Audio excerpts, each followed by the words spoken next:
Welcome to Quiet Scare, where horror doesn't scream, it whispers. Real documented experiences, selected with care, and adapted for quiet, sleep-friendly listening. Truth stays firm. The mood deepens.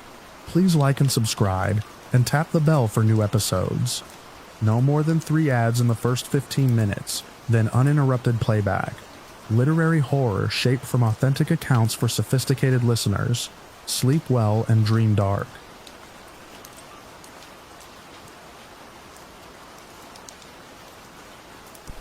It started with the ticking, not the clock. I know what that sounds like. This was something else. A faint, inconsistent tick, like a fingernail tapping lightly against glass, coming from somewhere inside the wall behind the couch. I paused the movie I'd been watching and turned my head, holding my breath. Silence. I sat there a minute longer, then let the air out of my lungs and hit play again. Probably the pipes, or maybe the radiator cooling down. I didn't know what noises old houses made. We hadn't lived here long enough, but I didn't make it 20 minutes before I heard it again. Tap, tap, tap. It was closer this time. Not louder, closer. I turned off the TV and sat perfectly still. The kind of stillness that feels like hiding. My skin started to tighten across my arms. The couch felt suddenly too big, like the room was growing away from me while I stayed fixed in place. Stop it, I muttered, not to the noise but to myself. I was alone. That was all. Alone in a strange house on a storm gray evening with too many unfamiliar corners and not enough lamps. I checked the time. 7:42 p.m. Not even dark yet. I stood up, mostly to prove that I could, and started switching on every light I could find. Hallway, kitchen, bedroom, bathroom, even the tiny one above the stove. The place looked a little ridiculous, glowing like that, but the shadows retreated. I made myself some toast. Something about the sound of the toaster humming felt grounding. The small pop when it finished made me jump. That's when the doorknob turned. It was subtle, a slow, almost testing twist. I froze mid-step, toast in hand, and stared at the front door. The deadbolt was still locked. The chain was on. I could see both, but the knob was definitely moving. Left, then right, then a soft rattle, like someone trying it again with more pressure. I backed into the kitchen. Toast dropped on the floor. My heart was hammering. Not just fear, pure survival alarm. That deep chest-tightening dread that grabs you by the spine. I didn't think. I ran to the hallway and locked myself in the bathroom, phone clutched in both hands. I called her. She answered on the third ring. Her voice was light, distracted. "Mom," I whispered. "Someone's at the door. I think they tried to get in." There was a pause. Not long. Just enough to feel like she was deciding something. "Oh, sweetheart," she said, almost amused. "You probably just imagined it. Are you sure the wind didn't shake it? This house creaks all the time." I didn't argue. I just asked her to come home. I don't remember how I sounded. Desperate. Probably. I was crying by then, shaking so hard the phone kept slipping. She said okay.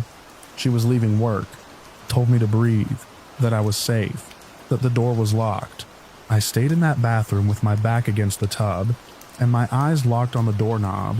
She got home 27 minutes later. I counted. The second she opened the front door, I felt it. Something wrong. Not with her. With how easily she came in. No key scraping the lock. No rattle of the chain being removed. Just the door opening. Like it had never been locked at all. I stepped into the hallway and saw her smiling at me, shaking her head like I'd called her over because I saw a spider. "You just got scared of being alone and made too much of it," she said, laughing a little. "I'm sorry." And that was it. I didn't say anything. My throat felt hollow. I didn't tell her that I had checked the deadbolt before hiding, that I knew I'd set the chain, that the door had moved. Instead, I just stood there, trying to shrink the shaking in my arms down to something invisible. She made tea. I sat at the kitchen table like a guest in my own body. The worst part was how quickly doubt settled in. Maybe I had imagined it. Maybe I'd panicked over nothing. My brain kept circling back to the moment before I called her. The silence, the flickering shadows, the creaking sounds in the walls. All of it blurred now by how calm she was, how normal everything looked in the light. I followed her from room to room for the rest of the night. I didn't want to be alone again. She didn't bring it up again. Just told me to get some sleep. I lay on the couch, facing the front door. The chain was on again. The deadbolt too. I checked them myself this time. 3 times. I still didn't sleep. Every few minutes I swore I heard a soft sound like breath against wood. Not loud, just barely enough to reach the edge of hearing. The next morning everything looked fine. She made breakfast. I picked at mine. I didn't ask her how she got in so easily the night before. I didn't want to hear the answer. She left for work at 9. By 9:20 the ticking came back. This time it wasn't in the wall. It was under the floor. I stood still in the middle of the living room, afraid to even shift my weight. The sound was soft but rhythmic, like footsteps. But wrong. Too light. Too deliberate. Like someone pacing slowly with one bare foot and one heel. I backed up until I hit the hallway wall, never taking my eyes off the floor. Then the power went out. A snap, sharp and final, and everything went dark. The refrigerator stopped humming. The light bulbs popped quietly into silence. Even the sound of the street outside seemed to hush. I couldn't move. I called her again. She didn't pick up. I left the house barefoot, keys in my pocket, ran 3 blocks to the gas station and waited there until she called me back 20 minutes later. When she arrived, she was annoyed, not angry, just tired. She looked around the house, flipped the breaker which hadn't tripped, and checked the floor. "There's nothing down there," she said, crouching by the vent. "Maybe a mouse or an echo." She offered to stay home that day. I said yes. She acted like it was kindness, but it felt like pity. That night, I asked if I could sleep in her room. She gave me a weird look, but said okay. I didn't sleep again. I lay awake listening to her breathing and watching the hallway through the half-open door. At 3:17 a.m., I heard the living room couch creak. Not once, twice, like someone sitting down, then leaning back. I squeezed my eyes shut. The next morning, she teased me gently, said I must be watching too many horror movies, said this house was safe. I believed her for 2 days. Then she had to go on a work trip, just overnight. I begged her not to go. She smiled and told me I was too old to be this scared of nothing. When she left, I locked every door and window. I pushed the kitchen table against the front door. I turned on every light. I stayed in the bathroom with my phone charged and a flashlight in my lap.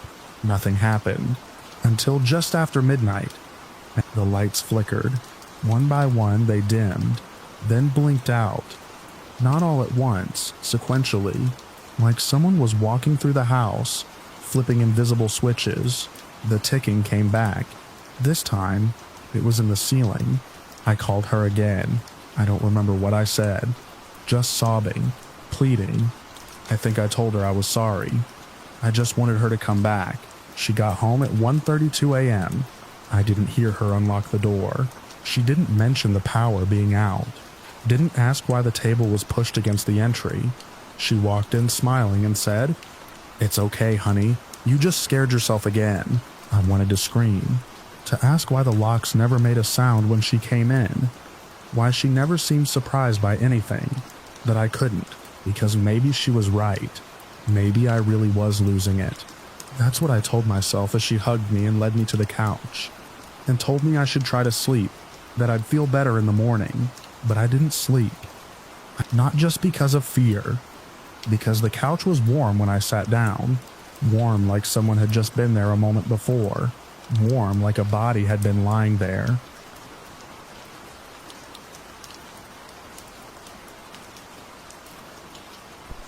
I first noticed the car before I noticed him. That old blue Chevy Caprice worn paint. Rust climbing up the wheel wells. And a dent low on the driver's side door, like someone had kicked it in hard. You don't forget a car like that. Not when you've seen it on the worst night of your life. It was the kind of car you expect to see half buried in snow behind some rusted out chain link in the outskirts, not crawling through city streets like it belonged. But there it was again, the morning after it all happened, creeping down Michigan Avenue like it had errands to run. I was at a corner store filling up my tank. My hands smelled like cold metal and gas. I hadn't slept the night before, not really, just kept replaying the alley, the shape that moved too fast behind me, the grip that yanked at my coat collar, the slam of a trunk somewhere close. I was never part of the plan. I just happened to be in the wrong place, a shortcut that went sideways, and I'd managed to get away when someone else didn't. That car burned into my memory right then. It was parked at the alley's mouth, engine idling, exhaust fogging the cold air. As I broke into a run, it pulled out fast, like it was trying not to be noticed and failing at it. So seeing it again in broad daylight was like a needle to the chest. It confirmed something I'd been trying to doubt, that I hadn't made it worse than it was in my head, that it wasn't just adrenaline and fear painting ghosts onto metal. He didn't even change the plates. I didn't call it in. Not at first. I just stared after it as it turned a corner and disappeared. My pulse stayed high for an hour after. I kept thinking if I called the cops, they wouldn't believe me. They barely had the night before. Sure, they took my statement, wrote things down. One officer, short, sharp features, scar under his eye, asked me to repeat the car's description twice. He circled Caprice in his notes.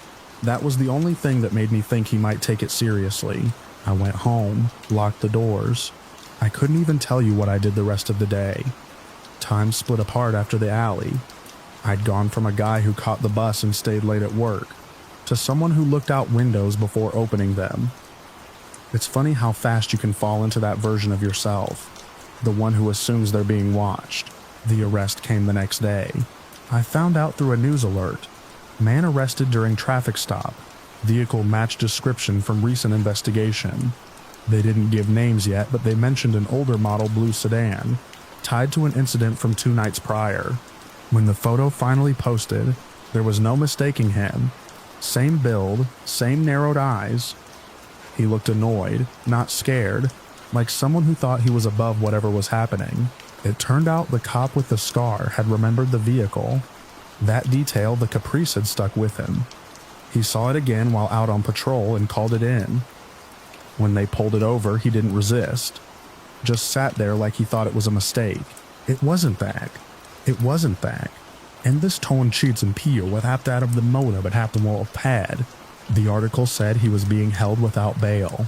There were multiple charges. They didn't name everything, but the language was hard.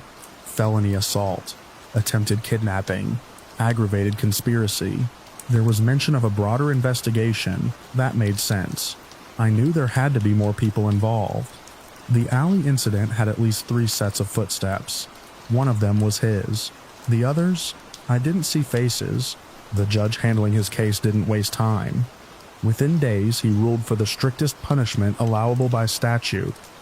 That's what they said in the paper. The kind of sentence that makes a statement. I thought maybe that would settle it, that the hard part was over. Then the second man died. It happened almost exactly a week later. No build-up, no trial, just a headline, man dead after altercation in Broadmoor District. That's a rough part of town, known for closed shops and cracked pavement.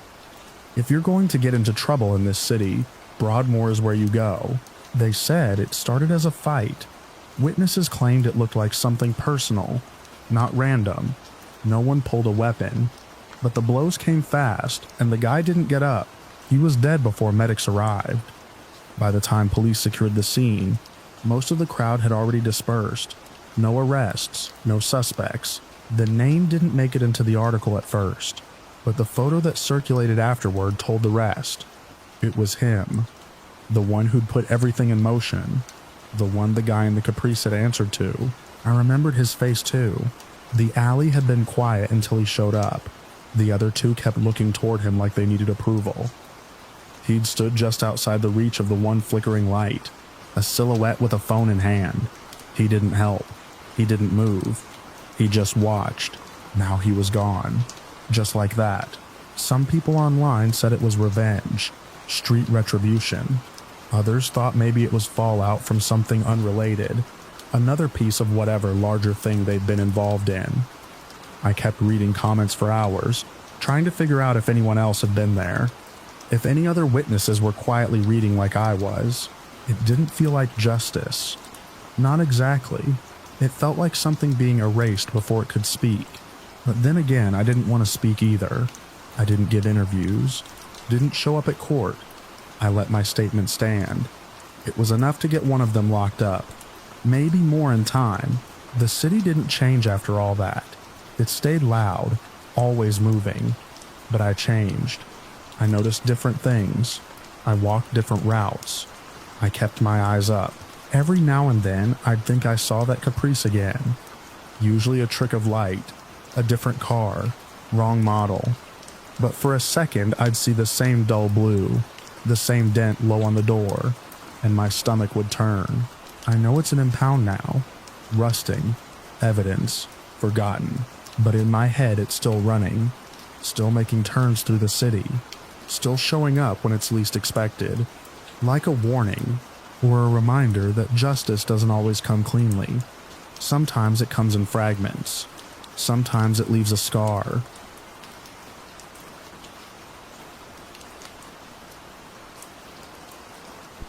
I stepped out onto the deck just past 10. The house behind me was still, the kind of quiet that settles deep when no one else is home. My wife was visiting her sister in Vermont for the week, and I'd taken the time to catch up on some yard work, enjoy the stillness, and pretend I didn't mind being alone. I didn't hear the voice at first. Not clearly, just something faint between the sound of distant crickets and the soft ticking of the wind chimes under the eaves. I paused, my hand on the railing, straining to listen. For a second it sounded like it might have been a coyote yipping, or maybe one of the neighbor's kids still outside, though that would have been strange for a school night. Then I heard it again. Clearer, not a scream, not a cry, just a voice, neutral and flat, saying two words, "Help me." It was so faint I almost wondered if I'd imagined it.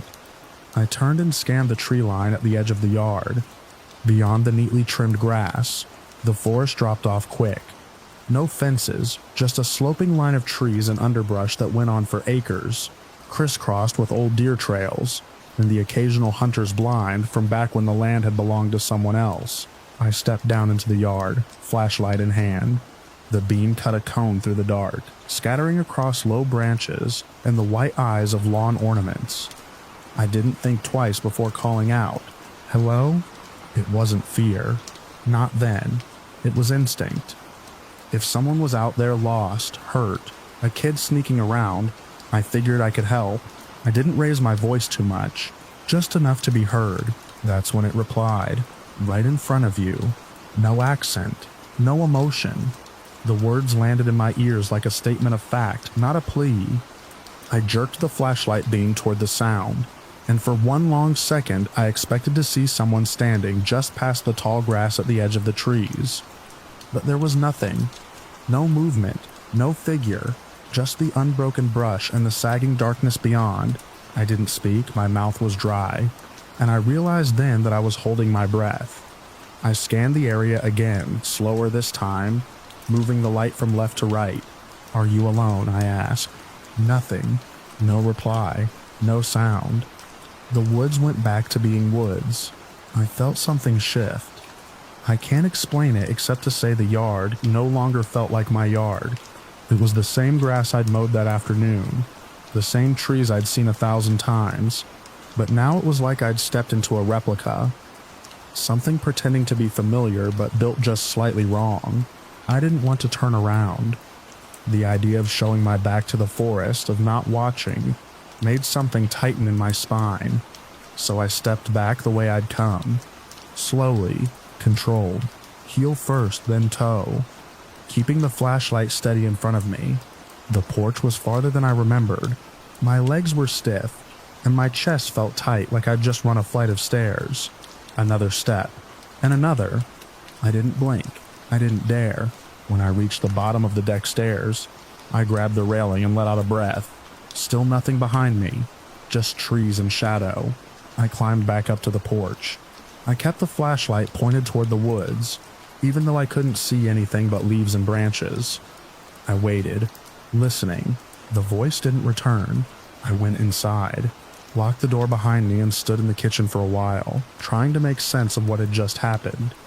I kept telling myself it had to be a prank, a speaker hidden in the trees, a neighbor messing around with a ventriloquist app on their phone.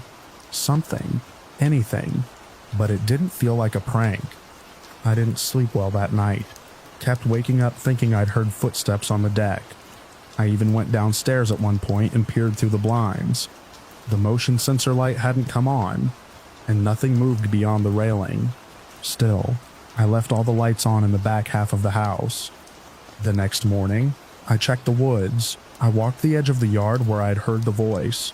No footprints, no broken branches, just damp leaves and squirrels scattering through the brush.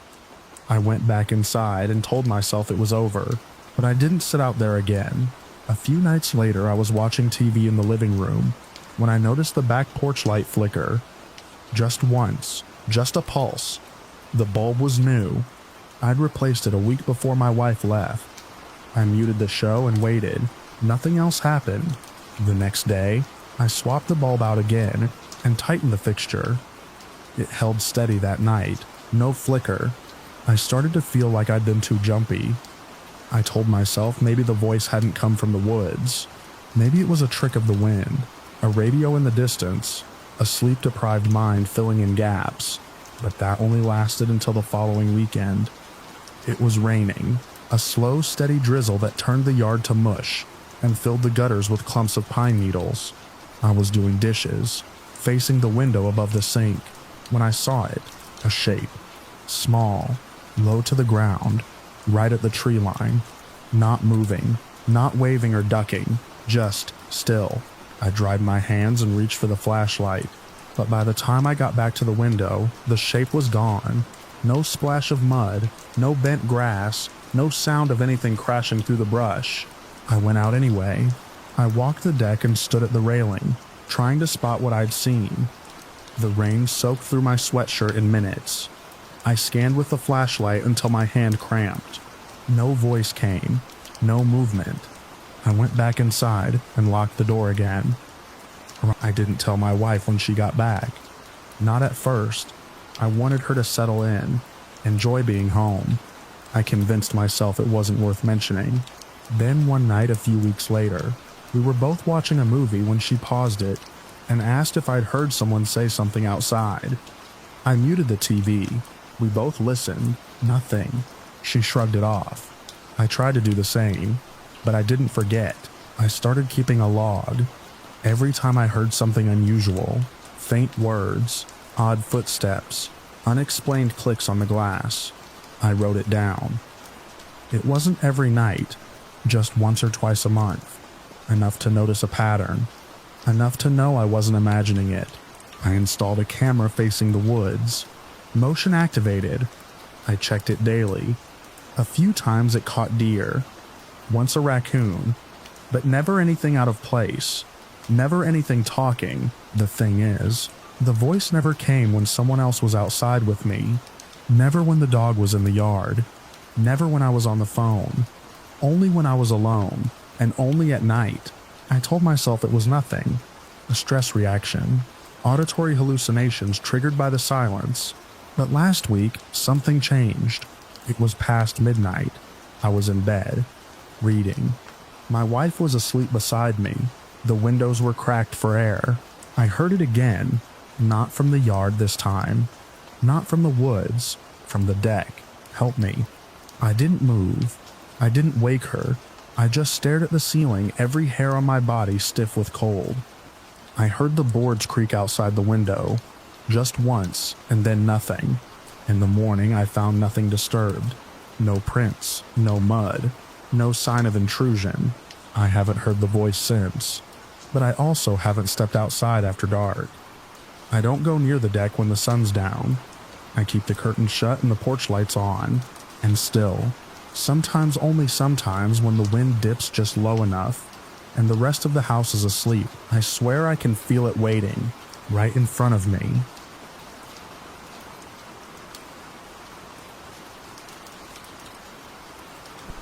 I was halfway through the ordinary comfort of my evening, the kind that settles without effort, when I turned on the television and let the room accept the glow. The house had its familiar smells and sounds: clean laundry cooling on the back of a chair, the low hum from the refrigerator, a neighbor's garage door closing somewhere down the block. I remember standing there for a second longer than necessary, remote in my hand, feeling that soft relief that comes when the day finally loosens its grip. I had changed into a loose shirt and worn-in jeans as soon as I got home.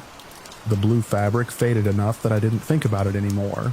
The couch took my weight like it always did, the cushion dipping in the same place, the armrest cool against my skin. Outside, the evening had settled into that quiet balance between light and dark, where the sky isn't finished deciding. The windows reflected the TV more than they showed the yard, turning the glass into shallow mirrors. The program itself didn't matter. Some rerun I'd seen before, voices rising and falling without my attention. I was scrolling on my phone answering a message I had put off earlier, when the phone rang. Not a buzz or a chime, but the old plain ring I'd never bothered to change. The sound cut cleanly through the room. I almost let it go to voicemail. I wasn't expecting anyone, and the number on the screen wasn't saved. Still, there was nothing about it that set off an alarm. Local area code. No warnings. I answered out of habit, pressing the phone to my ear while keeping my eyes on the television. The voice on the other end was familiar in a way that felt immediate and safe. Not because I recognized it as someone specific, but because it fit. Calm, even. The tone people use when they're checking in, not intruding. The caller asked how my day had been, and I answered honestly, mentioning work, traffic, the small irritations that didn't matter anymore. I paced a little as I talked, the way I always do on the phone, tracing the edge of the rug with my foot. The conversation followed the easy grooves of routine. Weather, dinner, whether I had plans later. Nothing pressed, nothing rushed. I remember thinking it was strange that I couldn't quite place who it was, but not strange enough to question it. Voices carry memory without names sometimes, and this one felt like it belonged somewhere in my life. I leaned against the counter near the kitchen, the cool surface grounding.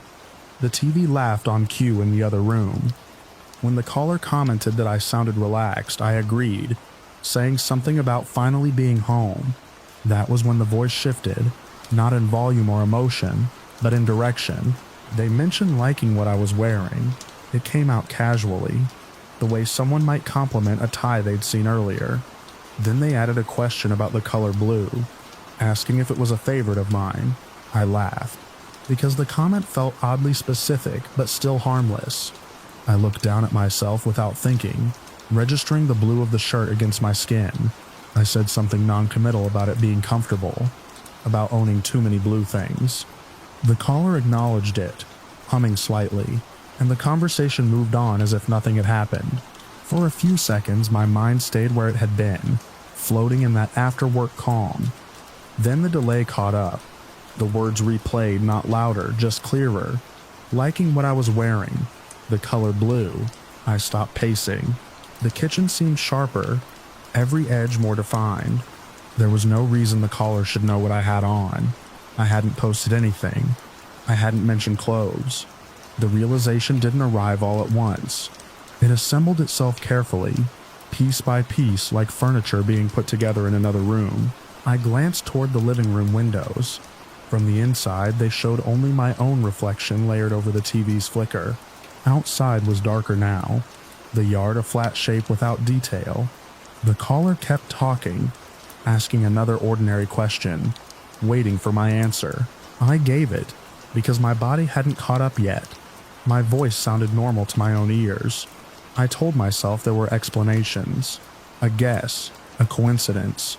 Maybe I'd mentioned blue before. Maybe they'd seen me earlier in the day. The mind reaches for the nearest solid thing. As I listened, I became aware of how still the house was. The refrigerator had stopped humming. The neighbors were quiet. Even the TV felt muted, as if the volume had dipped when I wasn't looking. The caller's breathing was faint but steady, close enough that I could hear it between words. They asked if I was comfortable where I was sitting. Not prying, just checking.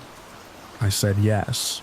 My eyes traced the familiar layout of the room, the places where shadows pulled. The lamp by the chair was off. I reached out and turned it on with my free hand, flooding the corner with warm light. Nothing changed outside. The call continued, drifting through small topics that no longer landed. I was measuring time without counting it, waiting for something to make sense. The voice never stumbled, never corrected itself. It didn't sound excited or threatening. That was what made it worse. There was no edge to push against. When they mentioned a television show, commenting on a scene that had just ended, the room tilted. I looked back at the screen, then at the phone, then at the windows again. The caller described the scene accurately, down to a joke I'd half heard. They asked if I liked that actor. I didn't answer right away. The silence stretched, not awkward, just patient. My reflection in the window showed a person holding a phone, shoulders slightly raised, eyes fixed. I realized then that I was being observed in real time. Not remembered or guessed at, but watched. The house, which had always felt like a boundary, thinned. Walls became suggestions. The front door, locked out of habit, seemed decorative. The caller hadn't said they were nearby. They didn't have to. The knowledge settled anyway, heavy and intimate. I asked who it was. The question came out flatter than I expected. The voice responded with a gentle deflection, something about not wanting to spoil the evening. They asked me to stay relaxed, said they enjoyed talking to me like this. My grip on the phone tightened until my fingers ached. I moved slowly toward the hallway, keeping my eyes on the windows as I went. Each step felt too loud, my footfalls amplified by a tension I couldn't see. The caller commented on the movement, noting that I paced when I thought. That was the moment the last doubt fell away. I went into the bathroom and closed the door, leaning my weight against it. The small room smelled like soap and toothpaste, ordinary and safe in a way that now felt fragile. The caller kept talking, voice unchanged, asking if the light in there was too bright. I didn't respond. The silence on my end didn't bother them. They filled it easily, mentioning the color of the towel on the rack, the way the fan rattled if left on too long. Details that had never mattered until someone else knew them. My heart beat hard enough that I could feel it in my throat. I watched my own face in the mirror, pale under the light, eyes wide. I wanted to hang up, to call someone else, to do something decisive. But the phone felt like the only thread connecting me to the situation, thin and terrible. The caller finally paused, as if waiting for permission to continue. When they spoke again, they asked if I liked feeling seen, phrasing it as curiosity, not accusation. They reminded me that it was evening, that most people were home and relaxed, just like me. I slid down until I was sitting on the closed toilet lid, the door pressing against my back. The house made a soft sound somewhere, the normal settling of wood, and I flinched. The caller noticed. They told me it was just the house, nothing to worry about. I realized then that they were shaping my reactions, staying one step ahead, narrating my fear as it formed. There was no rush in them, no demand. The threat was already complete, contained in the fact of their awareness. When I finally ended the call, my fingers shaking as I pressed the screen, the sudden quiet was worse than the voice had been. The phone went dark, the bathroom light hummed. I stayed where I was, listening, waiting for something else to happen. Nothing did. After a long while, I stood and opened the door. The hallway was unchanged. The living room still glowed with the television, now showing a different program without my noticing the switch. Outside, the yard remained empty, the darkness smooth and undisturbed. I checked the locks again. Every one of them, my movements careful and deliberate. I closed the curtains, though I knew it was too late for that to matter. The blue shirt felt suddenly conspicuous against my skin, like a signal I hadn't meant to send. I turned off the TV and let the house fall into a deeper quiet. Sitting on the edge of the couch, phone face down beside me, I tried to remember when my home had last felt entirely mine. The thought slipped away before I could hold it, leaving me with the image of my own reflection in the darkened window, watching itself being watched.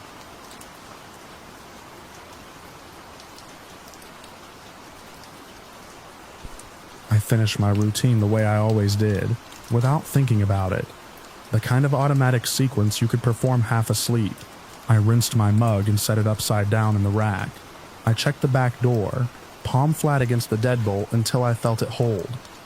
I walked through the house, turning off lights, room by room, watching each familiar rectangle of brightness collapse into darkness. When I finally climbed into bed, the house felt sealed and quiet, the way it should at the end of an ordinary night. I remember glancing at my phone before setting it face down on the nightstand. Just past midnight. I didn't set an alarm because it was my day off. I lay on my back, listening to the soft mechanical hum of the refrigerator through the floor, and let my eyes close. I don't know what woke me. There was no crash, no bang, nothing dramatic enough to stick in my memory. One moment I was asleep and the next I was staring into the dark, my heart already beating faster than it had any right to. The red digits of the clock glowed faintly on the dresser across the room. 1 a.m. Exactly. I remember thinking how clean the numbers looked, how deliberate, as if they had been placed there on purpose. At first I lay still, trying to decide whether I had dreamed myself awake. The house made its usual nighttime noises, pipes ticking, the distant rush of a car passing somewhere on the main road. Nothing out of place. Then I heard Anna's voice. It came from downstairs, clear enough that my body reacted before my mind could catch up. I sat halfway up in bed, sheet sliding down to my waist, my breath caught somewhere between inhale and exhale. She said my name the way she always did, with that slight upward lilt at the end, like she was asking a question she already knew the answer to. "Hey," the voice said. "Are you awake?" The sound was unmistakable. Same cadence, same tone, same soft rav she got when she was tired. I could picture her saying it, standing at the bottom of the stairs, one hand on the banister, looking up into the dark. Anna wasn't supposed to be in my house. She was a friend, close enough that her voice lived comfortably in my head, but she didn't live with me. She had left hours earlier, after dinner and a movie, waving from her car as she pulled away. I had watched her taillights disappear at the end of the street. I had locked the door behind her. I knew all of that in the same instant that the voice spoke again. "Did you fall asleep already?" My first thought was that something had happened, that she'd forgotten something, or her car hadn't started, or she needed help. The concern rose automatically, pushing aside the unease. I swung my legs over the side of the bed and stood up. The floor was cold under my feet. I took a step toward the door, then stopped, listening. The voice was inside the house. There was no muffling, no echo, no distortion you'd expect from someone calling through a closed door or an open window. It sounded like it was coming from the living room, maybe the base of the stairs, the way voices carried upward in that space. "Anna?" I called back, my own voice sounding thin and wrong in the dark. There was a pause, just long enough to feel intentional. "Yeah," the voice answered. "It's me." I stood there, hand resting on the doorframe, every sense sharpening at once. The air felt heavier, as if the house had sealed itself more tightly around me. I tried to remember if I'd checked the front door. I knew I had. I always did. I could see myself doing it, hand on the knob, thumb testing the lock. "Why are you here?" I asked. Another pause. I could almost hear the hesitation in it, the way Anna would hesitate when she was choosing her words. "I needed to talk to you," the voice said. I didn't want to wait. I took a step back into the bedroom and reached for my phone. The screen lit my hand in a slice of the wall. I checked the time again. 1 a.m. No missed calls. No messages. I opened our text thread, half expecting to see something new appear. Some explanation that would make this make sense. Nothing. "Anna," I said, keeping my voice low. "How did you get in?" "I used the door," the voice replied. That should have been reassuring. It wasn't. The way it was said felt off. too flat, like an answer given because it was the obvious one. I walked to the top of the stairs. The hallway light was still off, leaving the stairwell a black vertical shaft. I leaned forward slightly, peering down, trying to see movement, a shadow, anything. The darkness stared back. "Can you turn on a light?" I asked. The house remained dark. "I don't want to wake anyone," the voice said. "There's no one else here," I replied. Silence. I waited, counting nothing, just standing there with my phone clenched in my hand, thumb hovering over the screen. I considered calling her, the real her, just to hear the ring, to confirm she wasn't standing downstairs in the dark. The thought of her phone lighting up somewhere in my house made my stomach tighten. "Please," the voice said. It sounded closer now. Or maybe I was imagining that. "Just come down here." I had the distinct impression then that whatever was speaking knew the layout of my house. It knew where the stairs were, how sound traveled, how far it needed to be heard clearly. It knew my name. I took a step back from the stairs. "Stay where you are," I said, though I wasn't sure who I was talking to anymore. There was a soft sound, like a foot shifting on carpet. I felt it more than I heard it, a subtle change in the way the air seemed to move. The voice spoke again, and this time it dropped the pretense of casual conversation. "Why are you acting like this?" I didn't answer. My phone vibrated in my hand. The suddenness of it made me flinch hard enough that I almost dropped it. I looked down at the screen. Anna was calling me. I stared at her name as if it might rearrange itself into something else. The phone buzzed again insistently. I swiped to answer and brought it to my ear. "Hello?" I whispered. "Hey," Anna said. Her voice came through the phone, tinny and distant, layered on top of the exact same voice still present in my house. "Did I wake you?" The words overlapped in my head. The voice downstairs repeated them, perfectly synchronized like an echo without a source. "Yes," I said into the phone. "Where are you?" There was a brief laugh on the other end. "At home." "Why?" My gaze snapped back to the stairwell. The darkness felt deeper now, as if it were actively resisting the light from my phone. "There's someone here," I said. "They sound like you." "What?" she asked. The humor drained from her voice immediately. "I woke up and heard you talking." I continued. "Downstairs. I thought it was you." "That's not possible," she said. "I left hours ago. I'm in bed." The voice downstairs spoke again, and this time it said her name. "Anna," it called, using the same tone she used when she was trying to get someone's attention without sounding annoyed. The sound of it made my skin crawl. I pressed the phone harder against my ear, as if I could block out the other voice by sheer force. "Can you hear that?" I asked. "Hear what?" she said. The voice downstairs fell silent. I realized then that it was responding to me, not to her. Whatever it was aware of the difference. "I'm calling the police," Anna said. "You need to get out of the house." "I can't," I replied automatically, though I didn't know why I felt that way. My feet felt rooted to the carpet. My body caught between the urge to run and the certainty that turning my back on the stairs would be a mistake. "Listen to me," she said. "Go outside. Right now." I took a step toward the bedroom window, then stopped. The voice downstairs spoke again, louder this time, filling the open space of the house. "Don't," it said, and it sounded exactly like fear. I hung up. The silence afterward was oppressive. A thick blanket pressed over my ears. I stood there shaking, trying to process what I had just heard. My phone screen went dark, leaving me in near total darkness again. Slowly, carefully, I backed into my bedroom and closed the door. I locked it, the click of the mechanism sounding absurdly loud. I slid down until I was sitting on the floor with my back against the bed, knees drawn up, phone clutched to my chest. From the other side of the door, I heard Anna's voice one last time. "I just wanted to talk," it said quietly. Then there was nothing. No footsteps. No retreating sounds. Just the house settling back into its usual nighttime rhythm, as if nothing had happened at all. I stayed there until dawn, watching the thin gray light creep under the bedroom door, listening to every sound with equal parts dread and hope. When the sun finally rose enough to make the house feel ordinary again, I opened the door and went downstairs. Everything was exactly where I had left it.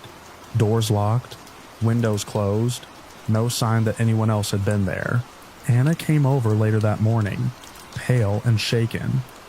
We walked through the house together, checking every room, every closet, every corner. We found nothing. I never heard that voice again.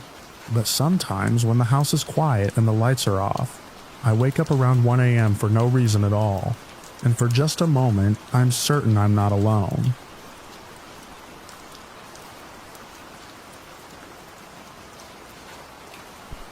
I remember checking the clock because the red digits felt too loud in the dark. It was just after 5 in the morning, that thin hour where the night hasn't quite let go, but the day isn't brave enough to arrive. I was standing barefoot on the cold tile of my kitchen, phone in my hand, listening to my own breathing because the house had gone quiet again. The quiet felt staged, like something holding its breath. A few minutes earlier, I had been woken by the sound of movement that didn't belong to me. It wasn't dramatic. No crash, no shattering glass. It was the small, deliberate noise of a human body trying not to be heard. A foot brushing against the side of the couch. The soft tick of the hallway floorboard that always complained when weight shifted just right. Those sounds had been part of my life for years, tied to my own routines. Hearing them without moving myself had snapped me awake in a way no alarm ever had. I stayed in bed at first, heart working overtime, trying to convince myself it was nothing. Houses make noises. Old pipes settle. Air moves. I told myself all of that while staring at the dark shape of my bedroom door, half open the way I always left it. Then I heard it again. A pause. Another careful step. Too controlled to be the house. I didn't shout. I didn't grab anything dramatic. I slid my phone off the nightstand and locked myself in the bedroom bathroom, easing the door shut until the latch caught. I called the police with my back against the tub, whispering my address like the walls were listening. I told the dispatcher there was someone in my house. She asked questions in a calm voice, and I answered them while staring at the crack under the door, waiting to see a shadow. By the time I heard the sirens, distant at first and then closer, the sounds inside the house had stopped. That was almost worse. Silence gave my imagination too much room. When the knock finally came, firm and official, it felt unreal, like it belonged to a different morning than the one I was having. I unlocked the bathroom and the bedroom, moving slowly, checking corners the way I'd seen people do in movies, even though I had no idea what I was looking for. The officers stood in my living room, their presence changing the space just by being there. Uniforms, radios, boots on my rug. They asked me to explain what had happened. I did, sticking to what I'd heard and where I'd been. One of them took notes. The other watched the hallway, alert but calm. They searched the house while I stood by the front door, arms wrapped around myself. They opened closets, checked behind the shower curtain, looked under the bed. They stepped out into the backyard and scanned the fence line. Everything looked the way it always did. Doors locked, windows intact, no sign of forced entry, no sign of anyone at all. They told me the person was gone, that if someone had been there, they must have left before the patrol arrived. One of them suggested it could have been a misunderstanding, or someone passing through the yard who brushed the house. He said it gently, like he didn't quite believe it himself. The other officer reminded me to call again if anything else happened. They didn't make an arrest because there was no one to arrest. They didn't have answers because there wasn't evidence to hold on to. Eventually they left, their car lights washing over my living room one last time, before disappearing down the street. The house felt different after that. Not violated exactly, but altered, like a room after an argument, where the furniture is the same but the air remembers. I tried to sleep. I really did. I lay in bed and stared at the ceiling, listening for sounds that never came. Every creak made my muscles tense. Every distant car sent my thoughts spiraling. I replayed the officer's search in my head, second-guessing it. Did they look everywhere? Did they miss something obvious? Was I overreacting? Was I underreacting? When the sun finally came up, it didn't bring relief. Morning light showed me my familiar space, but it also made it clear how exposed everything was. Windows that had never bothered me before suddenly felt like openings. Doors felt thin. I moved through the house with purpose, checking locks again, peering out curtains. I told myself I was being thorough. I told myself it was temporary. I had to go to work. The routine mattered, I told myself. Normalcy mattered. I showered, dressed, packed my bag. I drank coffee that tasted wrong because my hands were shaking. I left the house and locked the door behind me, checking it twice, then a third time. The street looked the same as it always did. Neighbors' cars sat in driveways. Someone down the block was already mowing their lawn. The ordinary world hadn't noticed my private crisis. At work, I was there, but not there. I answered emails. I sat in meetings. I smiled when appropriate. Underneath it all was a constant low-grade buzz of worry. My phone felt heavier in my pocket. Every notification made my heart jump. I kept thinking about the house. Empty now, waiting. I imagined someone slipping back in, unobserved, while I sat under fluorescent lights pretending to focus. When my shift ended, the worry sharpened instead of easing. Driving home, I slowed as I turned onto my street, scanning for anything out of place. A car I didn't recognize, a door left open, a light on that shouldn't be. My house looked normal from the outside. No broken windows, no obvious signs of trouble. That should have helped. It didn't. I stood in my driveway longer than necessary, keys in my hand, listening. I didn't hear anything. The silence pressed in again, familiar and unwelcome. I unlocked the door and stepped inside, heart pounding, ready to bolt at the first wrong sound. Everything was where I'd left it.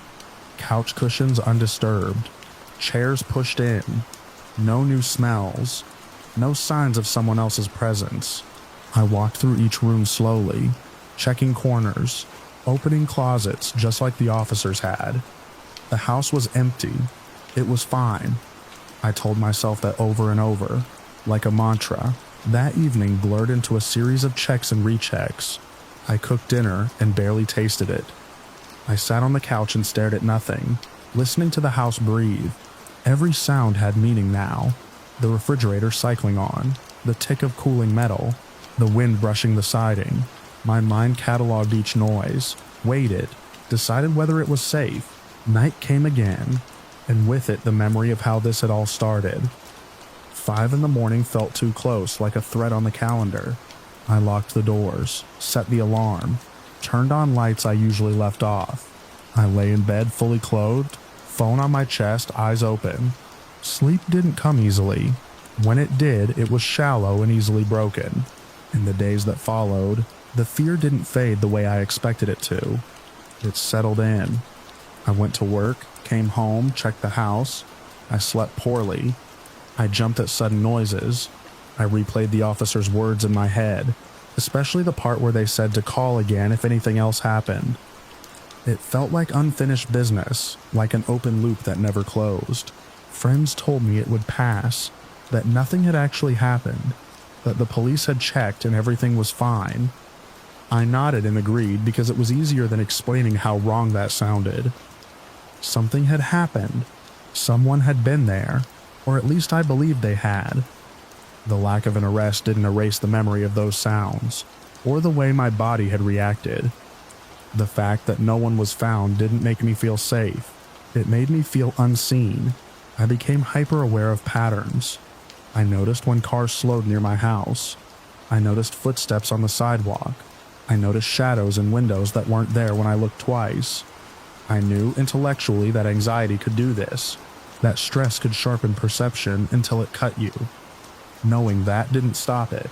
The house remained unchanged, stubbornly normal, the same furniture, the same scuffed floorboards, the same ticking clock. And yet I never felt fully alone in it again. Even when logic told me I was, my body disagreed. It stayed ready, coiled, waiting for something to confirm its fear. I still think about that morning, about how quickly the police came, and how quickly they left, about the way authority and procedure couldn't give me closure. They did their job. I don't blame them. There was nothing to find, That's what they told me. That's what the empty room showed me.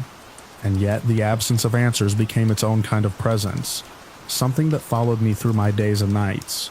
Sometimes when the house is quiet and the light is just right, I catch myself listening harder than I need to, waiting for a sound that proves I wasn't wrong, waiting for something to justify the fear that still hasn't let me go. The clock still glows red in the dark. 5 in the morning still feels closer than it should. And even now, when everything appears fine, I can't shake the feeling that whatever left that night didn't take the fear with it.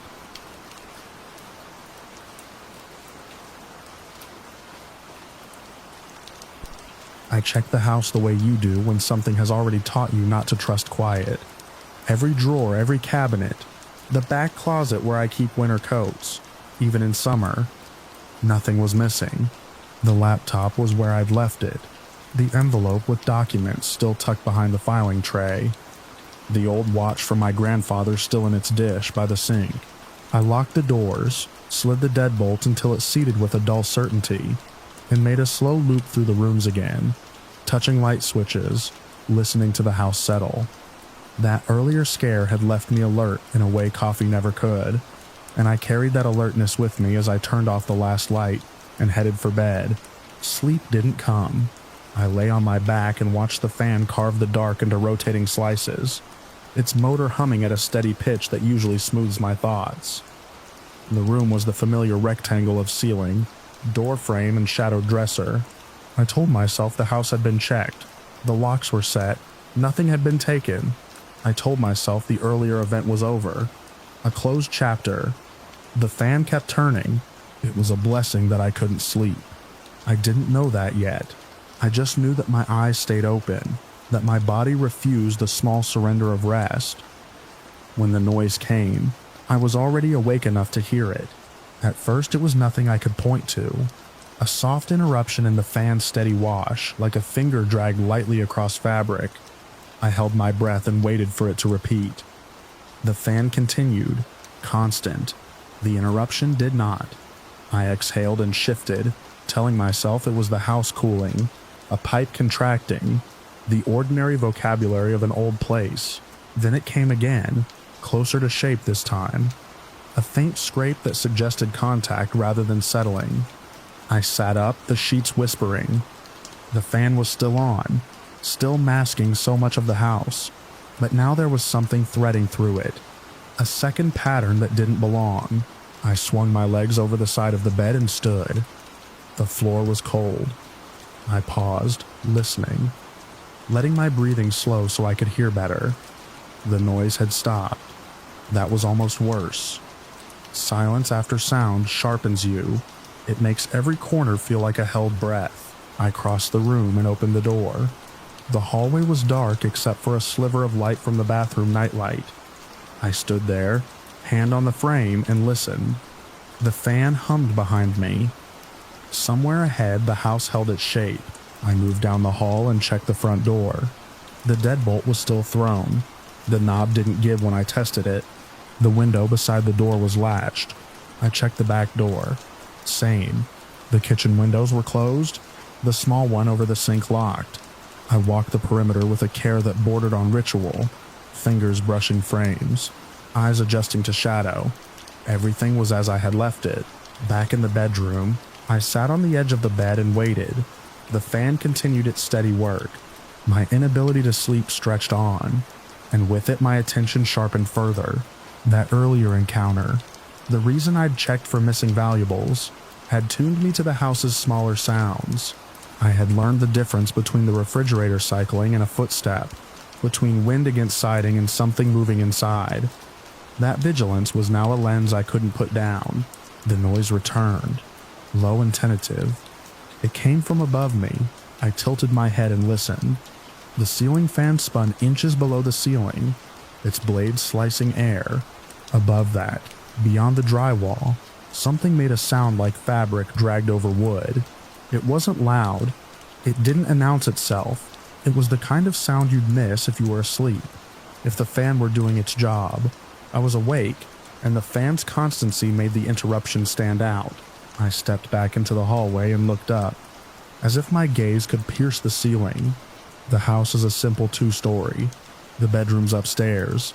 The attic above them accessed by a pull-down ladder in the hall. The sound wasn't the ladder. It wasn't the thud of an animal. It was too slow for that, too deliberate. I stood there longer than I should have, counting nothing, just listening. The sound stopped. The fan hummed. My own ears rang with the absence. I went to the hall closet and opened it, easing the door so it wouldn't click. The ladder was still flush with the ceiling. The pull cord hung straight, undisturbed. I reached up and touched the cord. It was still cool. I let it go. Back in my room, I turned the fan off. The sudden quiet pressed against my ears. I waited for the house to speak in its normal ways. The refrigerator kicked on downstairs. A car passed outside. Nothing from above. I turned the fan back on. Almost immediately the sound returned. Faint but present, threading through the hum. It was not synchronized with the fan. It didn't rise and fall with the blades.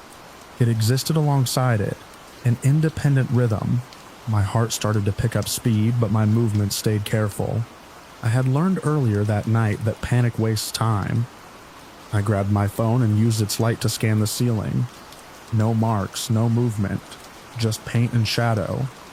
The sound continued, then shifted, traveling from above the bed toward the hallway. I followed it. Each step I took seemed to invite it to pause. I stopped. It resumed. The attic space above the hallway runs the length of the house.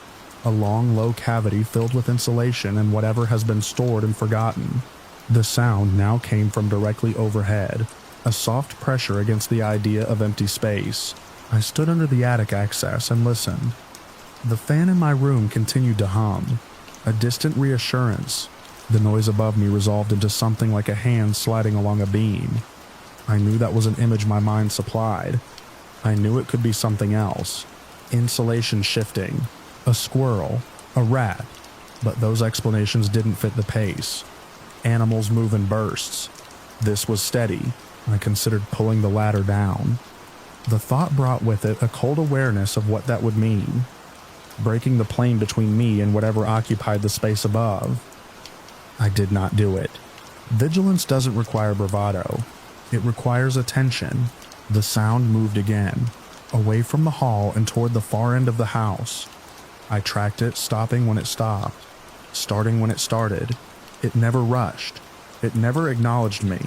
It simply continued, as if following a path it had walked before. Downstairs, the house was dark and still. I stood at the bottom of the stairs and listened up. The sound was muffled now, filtered through distance and structure. I leaned against the banister and waited. The fan upstairs hummed faintly. A mechanical heartbeat. Time stretched.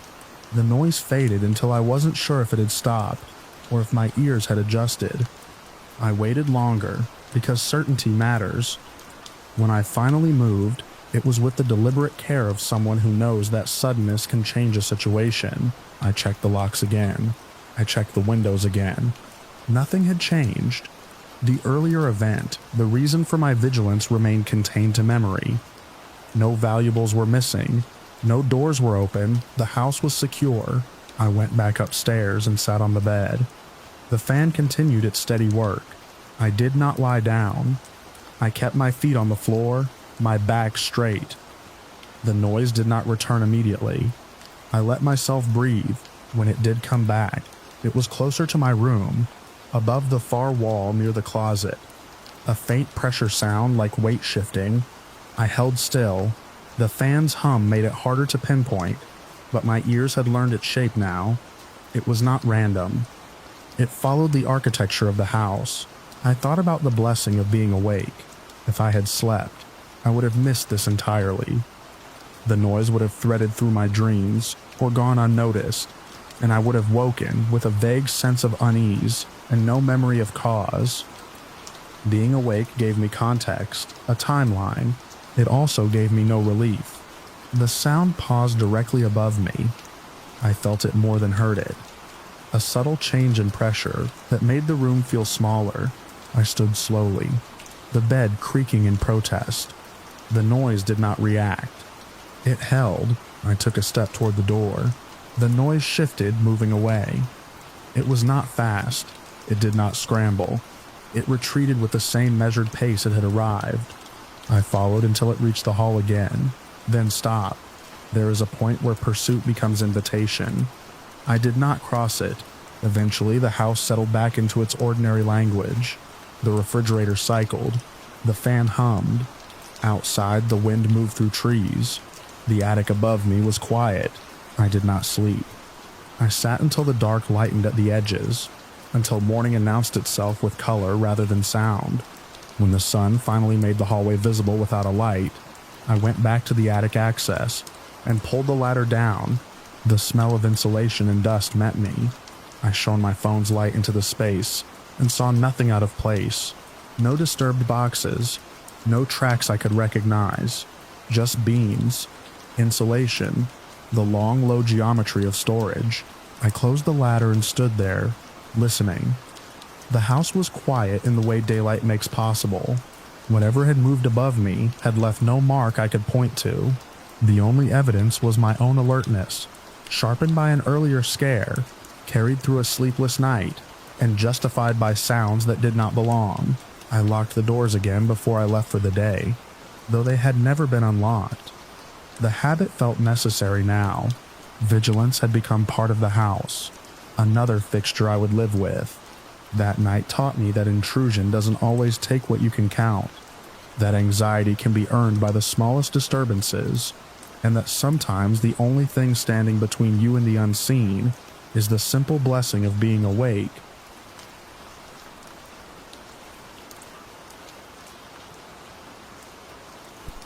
I didn't know his face. That's what bothered me most afterward. I could tell you the exact way the porch light flickered when I stepped outside, how the wet grass soaked through my socks, how the air smelled like iron and leaves after rain. But when I tried to picture him, there was nothing but his eyes. I was taking the trash out late. My mom had already gone to bed, the TV downstairs humming softly through the floorboards. It had rained earlier that evening, one of those slow, soaking rains that leaves everything slick and quiet. Our backyard backs up to a narrow strip of trees and a shallow pond that's been there longer than the houses. The neighborhood kids used to dare each other to wade into it before the HOA put up a sagging sign warning about unstable ground. I remember pulling the bin toward the curb and hearing movement behind me. Not footsteps exactly, more like the sound of water shifting where it shouldn't.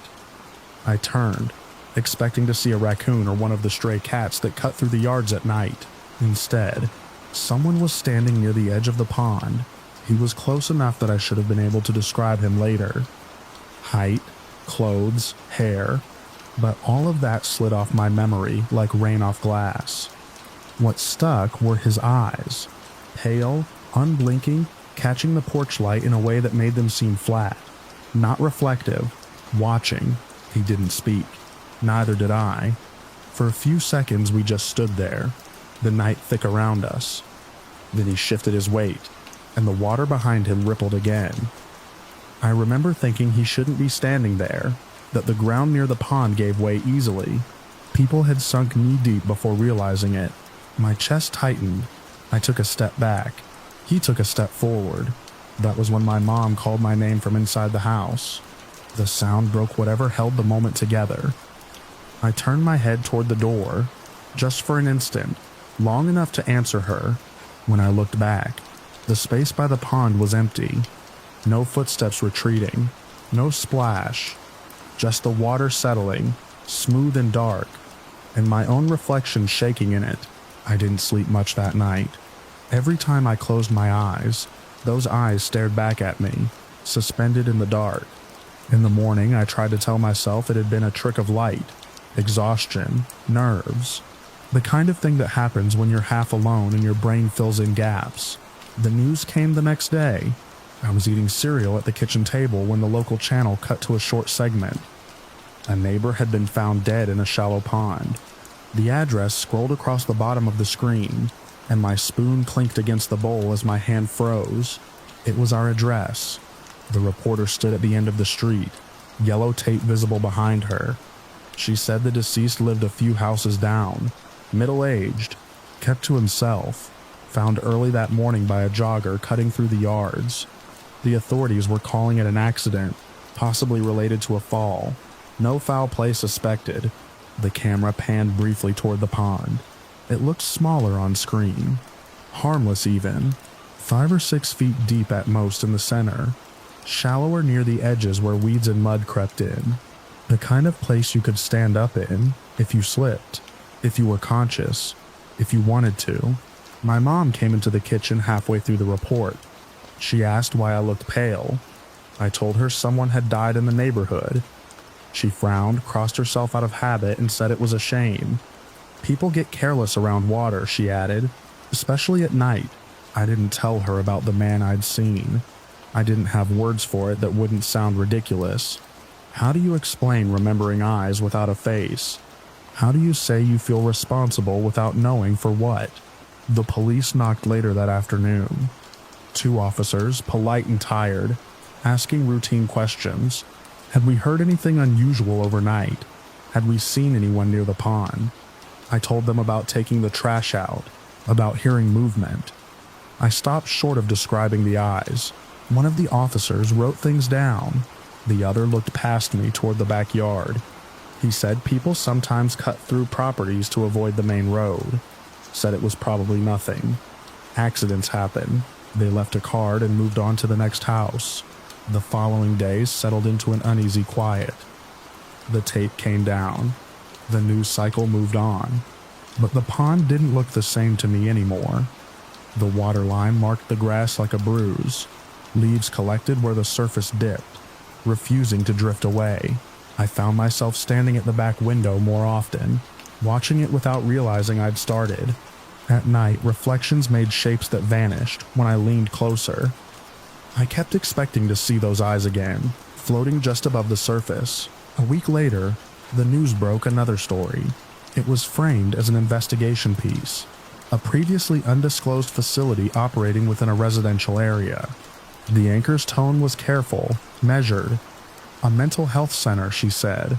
Long-term care, private funding, minimal signage, located 10 houses down from ours. The address was familiar. A low building with tinted windows. I'd passed 100 times without noticing. I'd assumed it was storage, or an office space that never quite filled. According to the report, patients were transported in and out at odd hours. Neighbors had complained about strange behavior, screaming, sometimes wandering. The segment included a blurred interview with a former employee. He talked about lapses in oversight, about patients leaving the grounds unnoticed, about protocols that existed on paper and nowhere else. My stomach tightened as I listened. I walked the street that evening, counting houses without meaning to. 10 down. The building sat quiet behind a trimmed hedge. Lights low, no sign identifying it beyond a small number by the door. From the sidewalk, it looked like any other place trying not to be noticed. I stood there longer than I should have. A car passed, slowed, then moved on. I became aware of how exposed I was and turned back. That night, I dreamed of water filling my mouth, of eyes watching from below as I tried to remember how to stand. I went back to the pond the next morning. The grass was still pressed down where people had gathered days before. I walked the edge carefully, testing the ground with each step. Near the spot where I'd seen him, the earth was soft, deceptive. One wrong shift and you'd sink before you realized what was happening. I imagined someone stumbling in the dark, disoriented, afraid. I imagined them looking up and seeing a house light, a person, salvation just out of reach. I don't know if the man I saw was the neighbor who died. I don't know if he came from that building down the street, or if he was ever supposed to be there at all. The police never followed up with us. The facility issued a statement and kept operating. Sometimes, late at night, I think about how easily the story fit together once I knew where to look. Too easily. Other times, I wonder if I've built something out of coincidence and guilt. If my mind needed a shape to put around the eyes I couldn't forget. The pond is quiet now. The water level drops in summer, rises again with the rain. Kids don't play near it anymore. When I take the trash out at night, I keep the porch light on and don't linger. I still can't remember his face. Only the way his eyes caught the light. and how close he was to solid ground, and how quickly he was gone.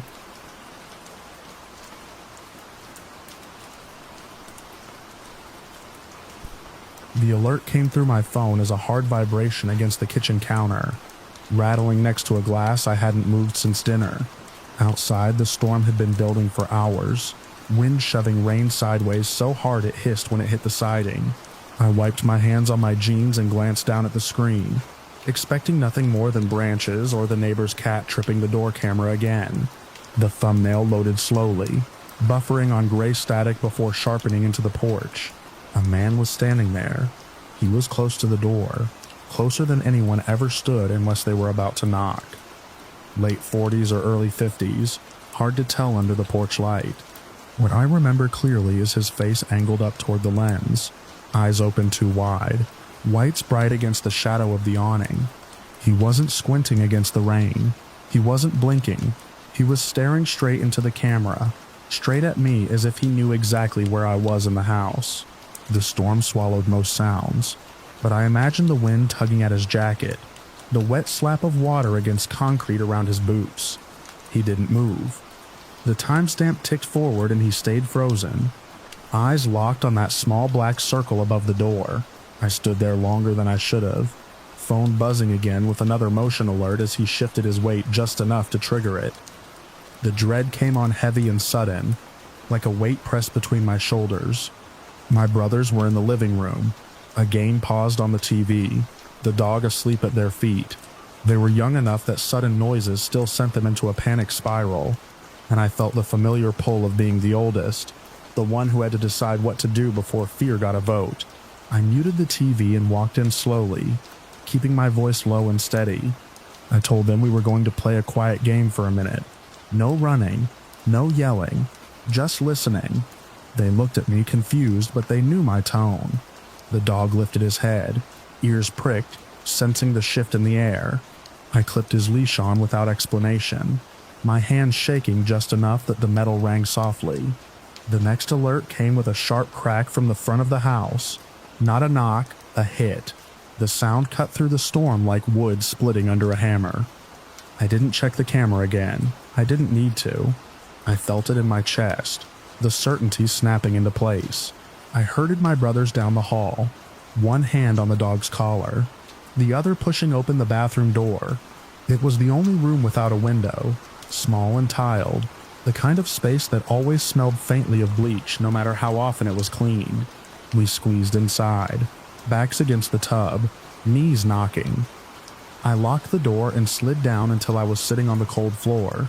The second hit came harder. The doorframe groaned, a deep animal sound that made my youngest brother clap his hands over his ears.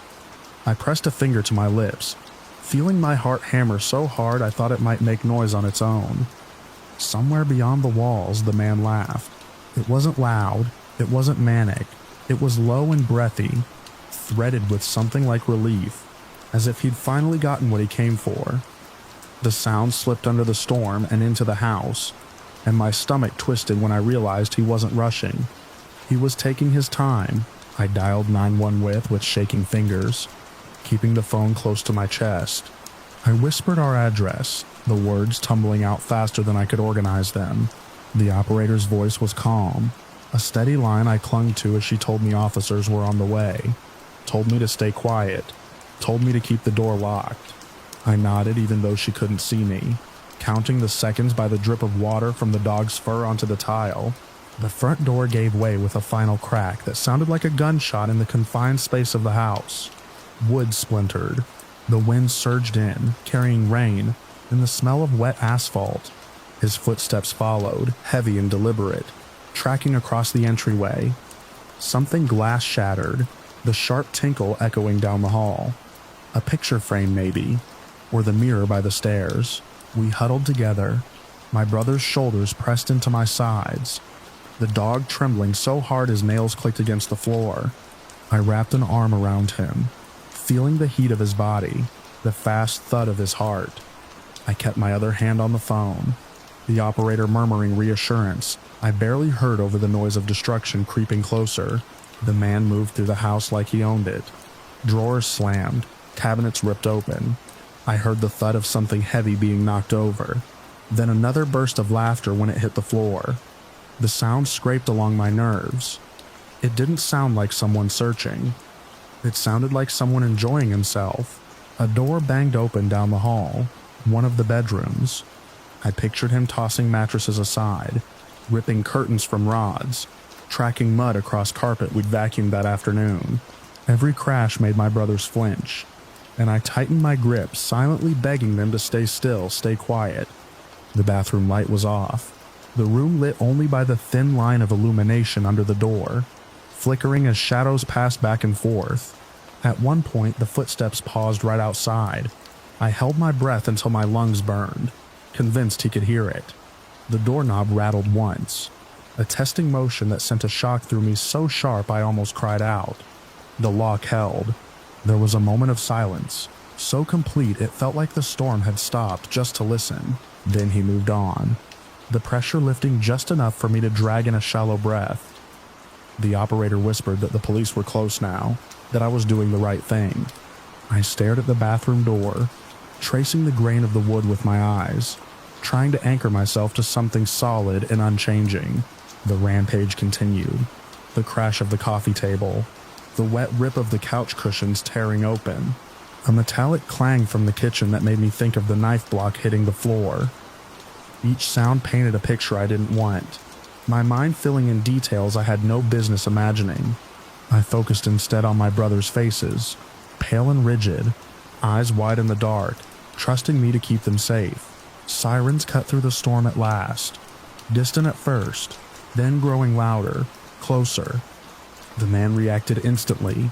His movements changed, losing their lazy rhythm.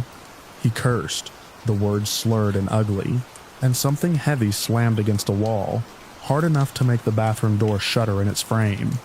He ran, footsteps pounding toward the back of the house, then fading as a window shattered, and the night swallowed him whole. We stayed where we were until the operator told me it was okay to come out. The house felt wrong when I opened the door. Too open, too exposed, rainwater pooling on the floor near the entryway, wind rattling what was left of the door. Police lights painted the walls in red and blue, slicing through the wreckage. They took our statements while another officer walked the perimeter, flashlight beam cutting through the rain. They didn't catch him that night. They told me he'd likely been watching the house for some time, waiting for the storm to cover his approach, waiting for the moment to turn looking into breaking in. I nodded and thanked them, my voice sounding far away to my own ears. After they left and the storm finally began to ease, I sat on the bathroom floor again, back against the tub, listening to the quiet settle in around us. The house was a mess, splintered and violated, but my brothers were alive. The dog curled against my leg, breathing steady at last. I stared at the door, at the deep gouges where it had given way, and thought about those wide-open eyes on my phone screen, watching, waiting until the night gave him permission to step inside.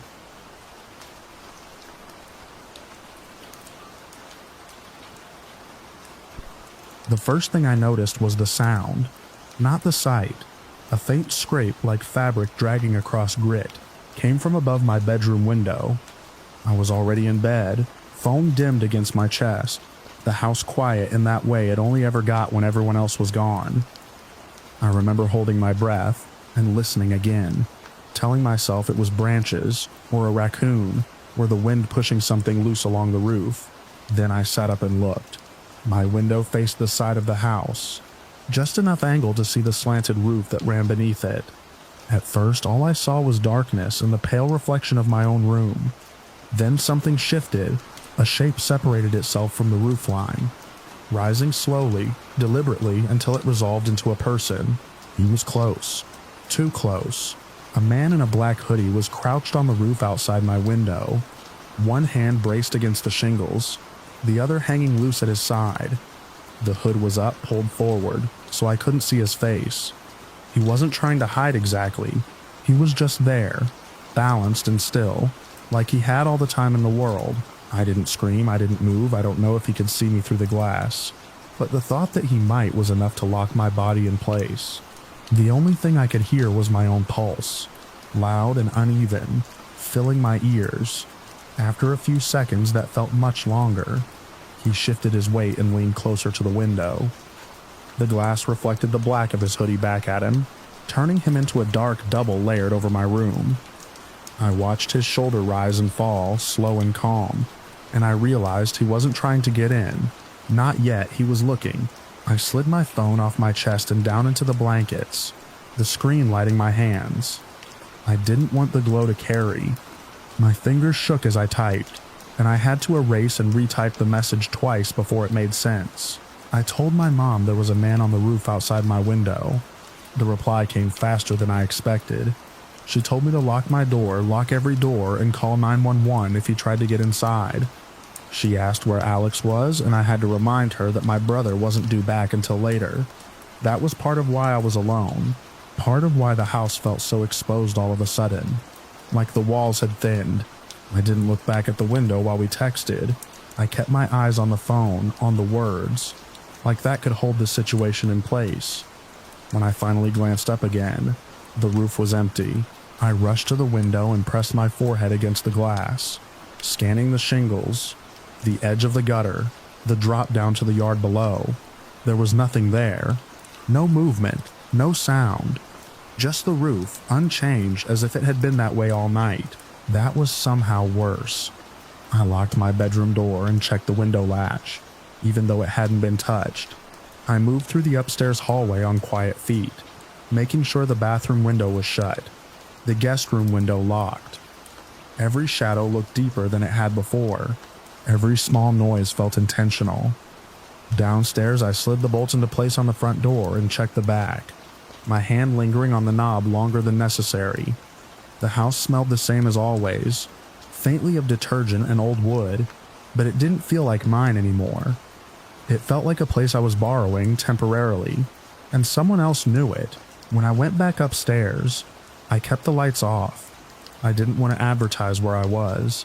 I sat on my bed with my back against the wall farthest from the window and tried to breathe normally. I told myself to stay awake. I told myself that if he came back, if I heard anything, I would call for help right away.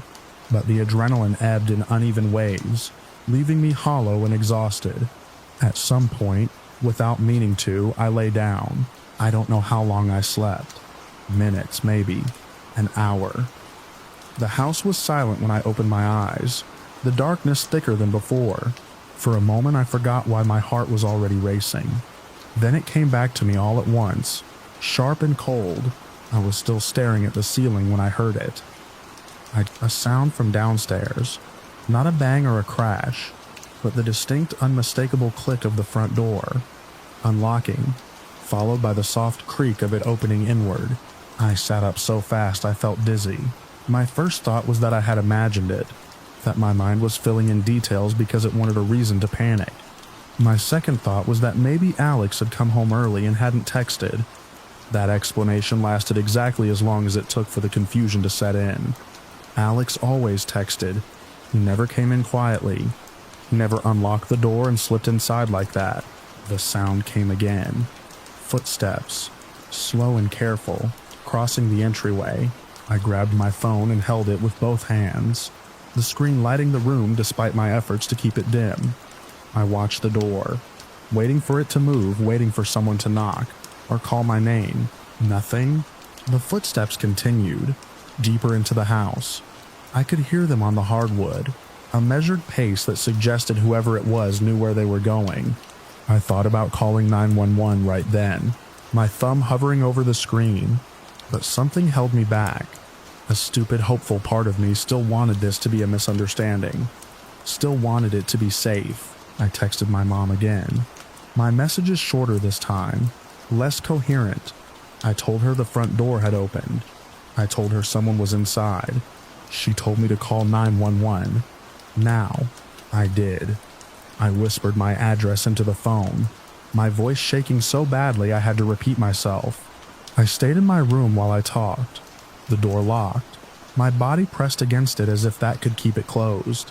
The operator's voice was calm, steady, asking questions I answered automatically.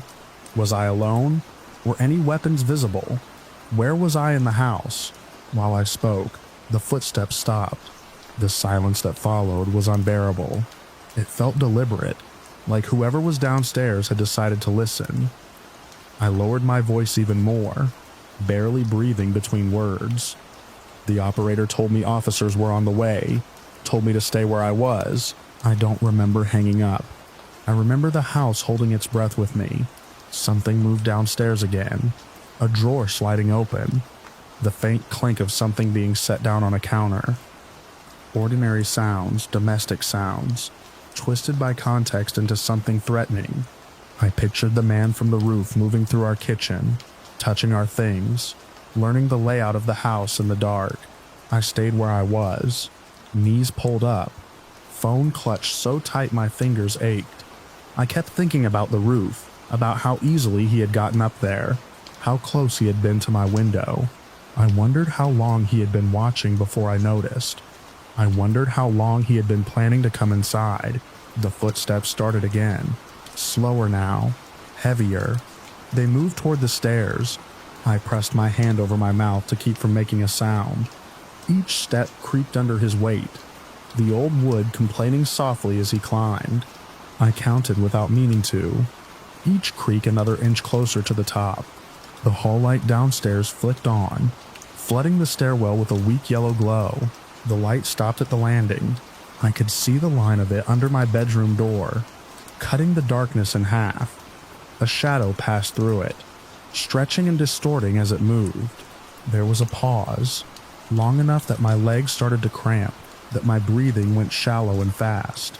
I imagined him standing there, head tilted, listening for movement, listening for me. The shadow shifted again, then retreated. The light clicked off. I stayed frozen, waiting for the door to be tested, waiting for the handle to turn. When nothing happened, I didn't relax. I couldn't. The footsteps moved away, back down the stairs, and then I heard the front door again. The same soft creak, the same careful close. The house went still. I didn't move until the police arrived. I don't remember hearing the sirens, only the knock on the door and the sound of voices calling out from downstairs. When I finally unlocked my door and stepped into the hall, my legs felt weak, like they might give out. The officers searched the house. They checked the roof, the yard, the locks. They asked me questions I answered as best I could, though everything felt blurred around the edges. They told me there was no sign of forced entry. They told me the front door might not have been locked as well as I thought.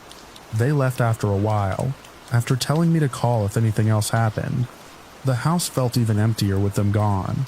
My mom came home soon after, and then Alex. They filled the space with noise and light, with movement that felt reassuring in its normalcy. I told them what I could, watched their faces as they reacted, but a part of me stayed upstairs, behind that locked door, listening to footsteps that weren't there anymore. Later, when the house was full again, and the night had passed, I went back to my room. I checked the window one more time before closing the blinds. The roof was empty, the shingles dark and still. I lay in bed and stared at the ceiling, replaying the sounds in my head, the scrape on the roof, the click of the lock, the footsteps moving through a house that thought it was safe.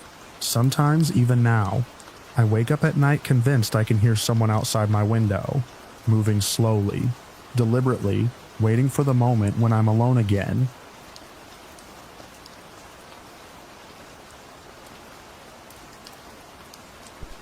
The first thing I did after I locked my door was wash my hands. I remember noticing the water temperature before I noticed anything else, how it took too long to warm, how my fingers stayed pale under the stream. The apartment was quiet in the way it always was during the day, the building holding its breath between other people's schedules. I dried my hands on a towel I hadn't folded properly, and stood there listening to the pipes knock once and then settle. That was when I realized I would have to tell someone, not because I wanted to, but because the feeling wouldn't leave. It sat behind my ribs, heavy and specific, like something unfinished. I walked through the apartment, touching things I recognized: the back of the couch, the edge of the counter, the window latch, checking them against myself. Everything was where it should have been. Nothing looked damaged. That made it worse. I didn't call the police right away. I sat on the floor with my back against the bed and stared at the closet door. I tried to remember the sequence of the morning in order, without skipping. The elevator, the hallway, the sound of another door closing somewhere behind me. The way time seemed to thin, like a bad signal. When I stood up again, my legs felt borrowed. By the time I picked up my phone, the day had moved on without me. Notifications stacked up. The weather alert I'd ignored earlier buzzed again, warning about rain later in the afternoon. I called my mother first because I always did when I didn't know what to do next. I told her something had happened in the building. I didn't give details. She didn't ask for them yet. She told me to breathe and said she was proud of me for calling. The police station smelled like old paper and disinfectant. It was brighter than my apartment, light bouncing off the linoleum and making everything feel exposed. I remember sitting in a chair that rocked slightly even when I wasn't moving, my knee hitting the underside of the desk in a steady, unconscious rhythm. The officer listened while I spoke, pen moving across a form. I kept my eyes on his hand because it was easier than watching his face. He asked questions that felt both too large and too small. What time of day? Where exactly in the building? Whether I knew the man? Whether there were witnesses? I answered what I could. When I didn't know, I said I didn't know. The word echoed more than I expected. At the end, he slid a piece of paper toward me and suggested I write everything down as soon as I got home, while it was still clear. He said details fade faster than people realize. He also suggested I speak with the building manager because incidents in common areas fell under their responsibility. His tone was practiced, neutral. I couldn't tell if he believed me, only that he believed the process. I left with the report number and the sense that something official had happened, even though nothing had changed. Outside, the sky had shifted. Clouds were gathering the way they do when rain is inevitable, but not yet here. I walked home slower than usual, aware of every doorway, every passing car. Back in my apartment, I followed instructions. I sat at the kitchen table and wrote until my hand cramped. I wrote about the hallway lighting, how one bulb flickered near the stairwell. I wrote about the sound of shoes on tile that didn't match my own pace. I wrote about the way my body reacted before my mind caught up. When I finished, the pages looked thin, like they couldn't possibly hold the weight I'd put into them. My mother called that evening and told me she'd spoken to the building manager already. She said she hadn't gone into specifics, only that there had been an incident and that I was shaken. She said he'd sounded distracted, busy, like she'd caught him at a bad time. She told me not to worry, that these things sometimes took a day or two to sort out. The rain came overnight. It left the courtyard slick and reflective. The concrete darkened into something almost black. I stayed inside the next day, watching from the window as umbrellas opened and closed below. Every time the elevator dinged, my shoulders tightened. I kept the chain on the door even when I knew no one was coming. When my mother called again, her voice was different, flatter. She told me the building manager didn't think there was anything to follow up on. She said he'd implied these kinds of reports were common, especially when women were alone with a man, and emotions ran high. She hesitated before repeating his words, like she was stepping around broken glass. He'd said something about clothing, about misunderstandings. He'd said there was no evidence, no complaint from anyone else, no reason to involve security. I felt something cold move through me as she spoke, settling where the earlier weight had been. It wasn't shock, it was recognition. She apologized to me for telling me, as if the information itself were a burden she could have spared me. She said she'd argued, that she'd told him I'd gone to the police, that there was a report. He'd said that was my choice, but it didn't change his assessment. He'd said there would be no action taken against the man because there was nothing to act on. After we hung up, I sat very still. The rain had started again, lighter this time, tapping at the glass. Somewhere in the building, someone laughed. It sounded ordinary and distant, like it belonged to a different version of this place. I thought about calling the police back. I thought about asking what happened next, what came after a report was filed, and then effectively ignored. Instead, I opened my notebook again and added a new page. I wrote down what my mother had told me, as precisely as I could. I wrote down the building manager's words, the way they'd been filtered through her voice. I didn't embellish. I didn't soften them either.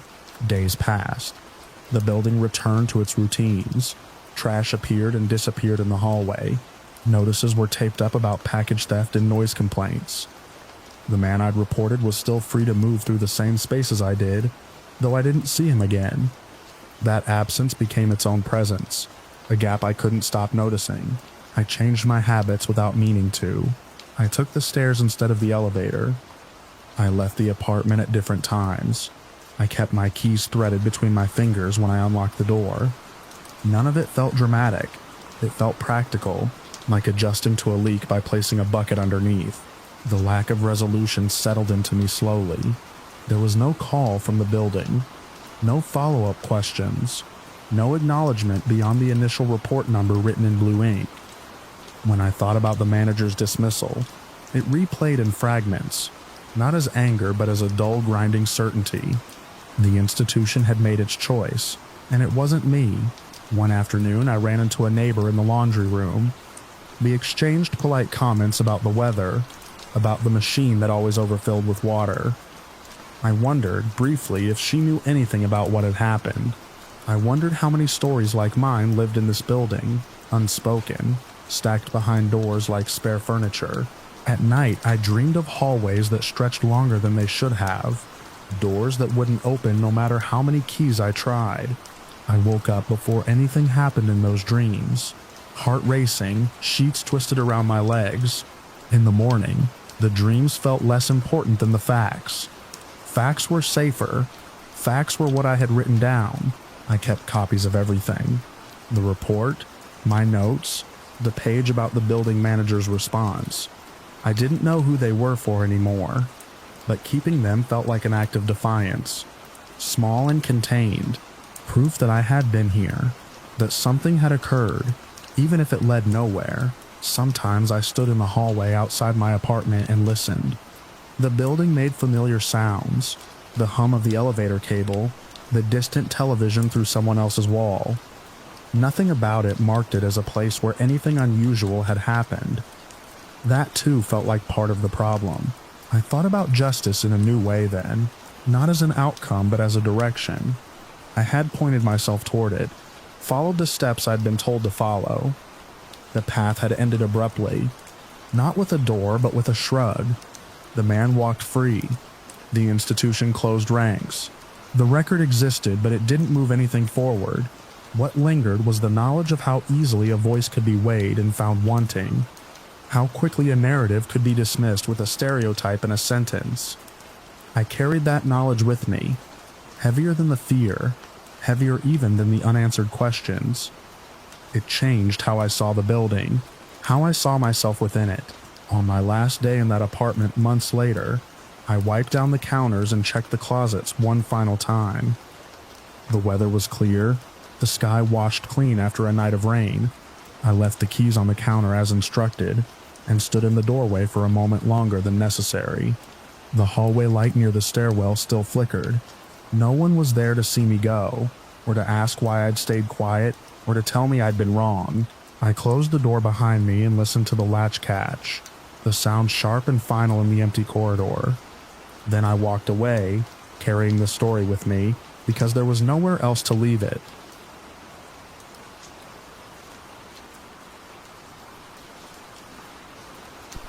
I remember the sound before anything else, a dull metallic scrape that didn't belong to the quiet rhythm of our place at night. We lived on the edge of town where the houses thinned out into fields, and after dark the usual noises were predictable: insects ticking, wind worrying the trees, the far-off hum of a highway. This was different. It was the sound of someone working at something that didn't want to open, and it came from the direction of our shed.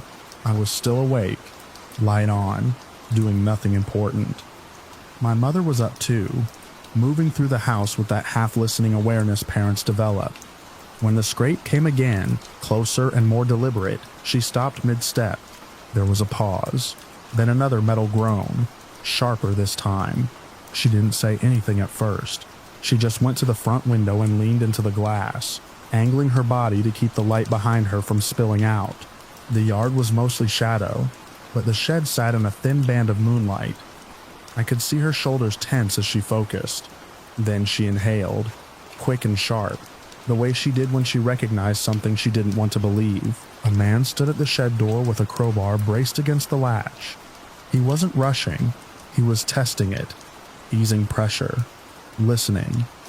When the latch resisted, he shifted his grip and tried again. My mother knew him. Not his name, but his face. She had mentioned him before. A man she'd noticed more than once at the edge of our property, lingering too long, pretending to check his phone or tie his shoe. At the time, it hadn't seemed like much. People wandered. Roads passed nearby. But now he was here, with a tool in his hands, working on our shed. She didn't hesitate. She flung the door open and shouted his description into the night, calling him out for what he was doing and making it clear he'd been seen. Her voice carried, sharp with anger and certainty. The man jerked upright like he'd been shocked. For a split second he looked toward the house, face pale and startled, and I saw recognition flash there too. He knew she knew him. He bolted. He didn't even bother to take the crowbar. It clanged against the dirt as he ran, feet pounding across the yard and into the dark beyond our fence. The night swallowed him fast. The yard fell quiet again, as if nothing had happened, but the silence felt thin and false. We didn't sleep much after that. The shed door bore fresh scars around the latch, bright metal exposed where the paint had been scraped away. The crowbar lay where he dropped it, heavy and cold, when my father picked it up the next morning. We called it in, made a report, did what people are supposed to do. By daylight, the incident already felt like something that had almost happened, rather than something that had... The week passed with that uneasy feeling that never quite leaves once it's settled in. Every time I heard a noise outside, my attention snapped to it. Every unfamiliar car slowed on the road, made me watch until it passed. My mother checked the yard more often, her eyes scanning the familiar shapes for anything out of place. We talked about locks, about cameras, about being more careful, and then life filled in the gaps the way it always does. The following weekend, it was early morning, around 4. The sky was just beginning to lose its deepest black, not light yet, but lighter. I was awake again, the house quiet when my mother came into the room with that same tight look on her face. He was back. This time he wasn't at the shed, he was in the field beyond our property, standing in the tall grass with his phone held out in front of him. From our vantage point, he looked almost ridiculous, turning slightly, adjusting his angle, taking pictures of himself as if he were alone somewhere scenic, instead of a few yards from the place he'd tried to break into days before. The familiarity of his movements made my stomach drop. This wasn't a mistake. He wasn't lost. My father was up in seconds. He didn't grab anything, didn't waste time. He just went out the door and crossed the yard, at a pace that made it clear he wasn't there to talk. The man noticed him too late. He looked up, startled again, eyes widening as recognition hit for the second time. My father called out to him, demanding to know what he thought he was doing. The man shook his head, backing away, insisting he had the wrong person. He said he'd never been here before. He said he didn't know what my father was talking about. Even from a distance, I could hear the thinness in his voice, the way his words came too fast. When my father kept advancing, the man turned and ran. The field was uneven, grass slick with early morning dew. My father chased him without hesitation. It all happened fast, a sudden burst of motion breaking the stillness of the dawn. The man stumbled, went down hard, and my father was on him before he could get back up. There was a brief, violent tangle of limbs, the sound of breath forced from lungs, the dull thud of bodies hitting the ground. I couldn't look away, and I couldn't tell myself it wasn't happening. My father didn't linger. He didn't keep hitting once the man stopped trying to scramble free. He hauled him up just enough to make himself heard and delivered a warning that was as clear as it was final. The man was never to come back here, not to our house, not to our land, not even to the road that passed by. The message wasn't shouted. It didn't need to be. It was low, controlled, and backed by what had just occurred. The man nodded frantically. His face was streaked with dirt and fear, eyes darting as if expecting someone else to appear. When my father released him, he didn't argue.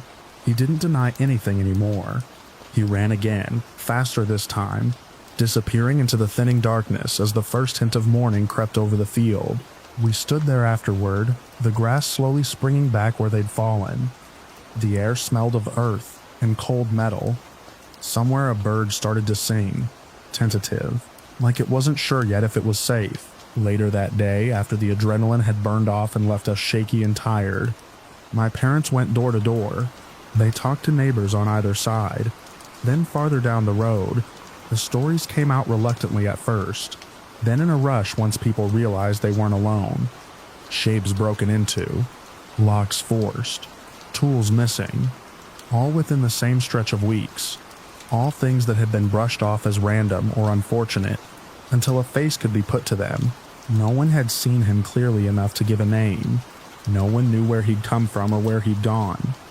But everyone knew the feeling of violation, of realizing someone had been watching and waiting and choosing moments when they thought no one would notice.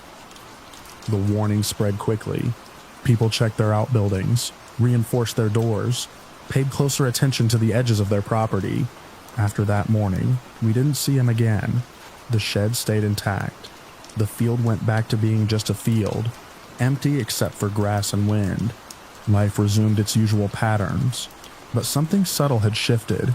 There was an awareness now, a shared understanding that safety wasn't abstract. It was something maintained by noticing, by speaking up, by acting when necessary. I still think about the way he looked when my mother first yelled, the shock of being seen when he thought he was invisible. I think about the dew-dark grass and the sound of my father's footsteps in pursuit. Mostly I think about how close it all was to becoming just another unsolved series of petty crimes, and how easily it stopped because someone paid attention and refused to let it slide. Sometimes, late at night or early in the morning, when the light looks the same as it did then, I find myself listening again, not out of fear exactly, but out of respect for how quickly the ordinary can tilt into something else, and how quickly it can tilt back if you're willing to meet it head on.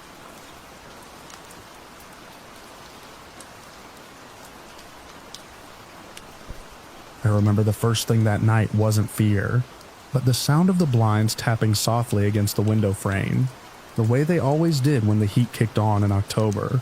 I was standing in my kitchen with the lights off, scrolling on my phone, enjoying the quiet that only settles after midnight in an apartment complex when everyone else has finally gone to sleep. My place was small, a one-bedroom on the third floor, wedged between identical units with identical floor plans, beige carpet, thin walls, windows that looked out over the parking lot and the tree line beyond it. Nothing about it ever felt unsafe. If anything, it felt forgettable, which I liked. That night, the forgettability was what made everything feel wrong later. I noticed the shadow before I realized I was watching it. It slid across the blinds in my living room window, slow and horizontal, like someone pacing just outside. At first, I assumed it was headlights from a passing car, but the movement didn't match. It wasn't bright enough and it didn't fade the way light usually does. It stopped abruptly, then reversed direction, crossing back the other way. I stood still, phone in my hand, watching the blinds. The slats were closed, angled downward, but the shadow cut through them cleanly. Whoever or whatever it was stayed just close enough to the glass to be defined, but not close enough for detail. A shoulder line, a head, then nothing. I waited for it to move again. It did, back and forth, at the same height like the person was deliberately walking past my window and turning around at the edge. My living room window faced the shared walkway, not the parking lot. People passed by there sometimes, but not at that hour, and not like that. Normal footsteps echoed. This movement made no sound. I told myself it was someone walking their dog. I told myself a lot of things in the space of about 10 seconds. None of them stuck.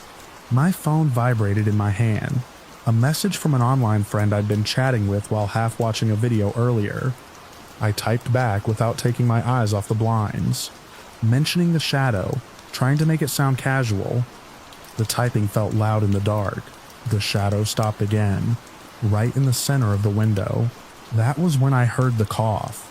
It came from inside my apartment. It wasn't muffled. It wasn't distant. It wasn't from the hallway outside or a neighboring unit. It was close, dry, and unmistakably human.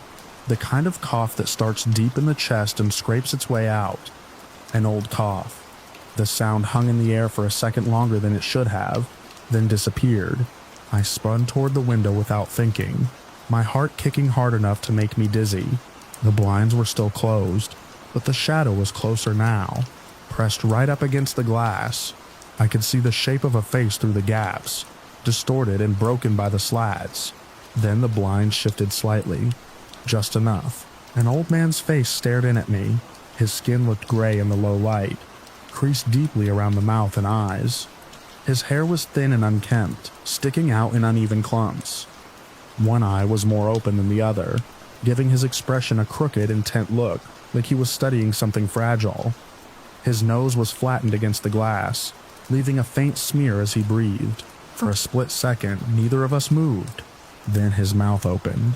He spoke my name. I don't remember the exact words after that, only the shape of his mouth, and the way his voice carried through the glass, low and deliberate.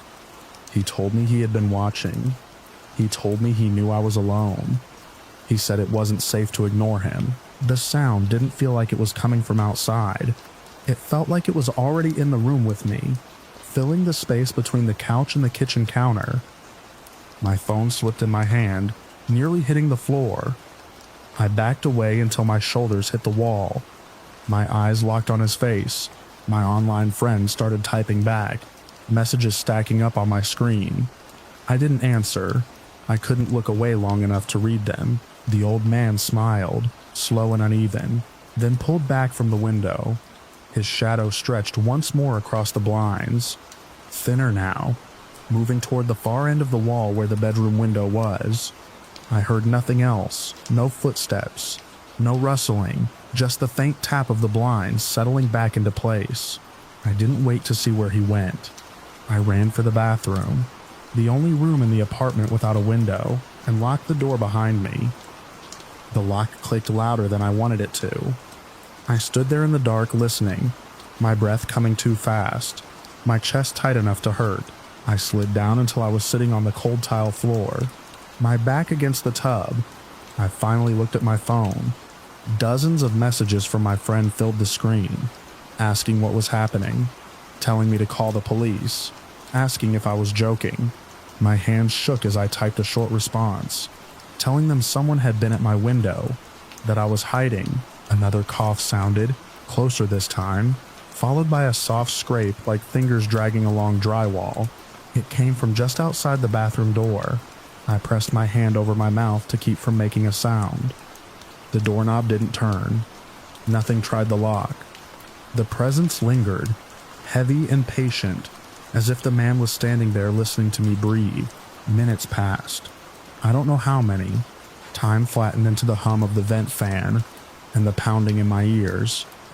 Eventually the scraping stopped. The air shifted.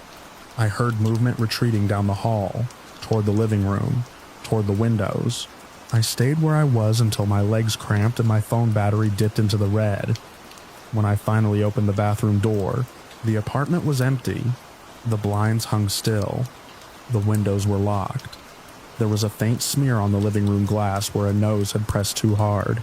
I never saw the old man again, but I stopped feeling alone in that apartment long before I moved out. And even now, years later, October nights make me listen harder than I should.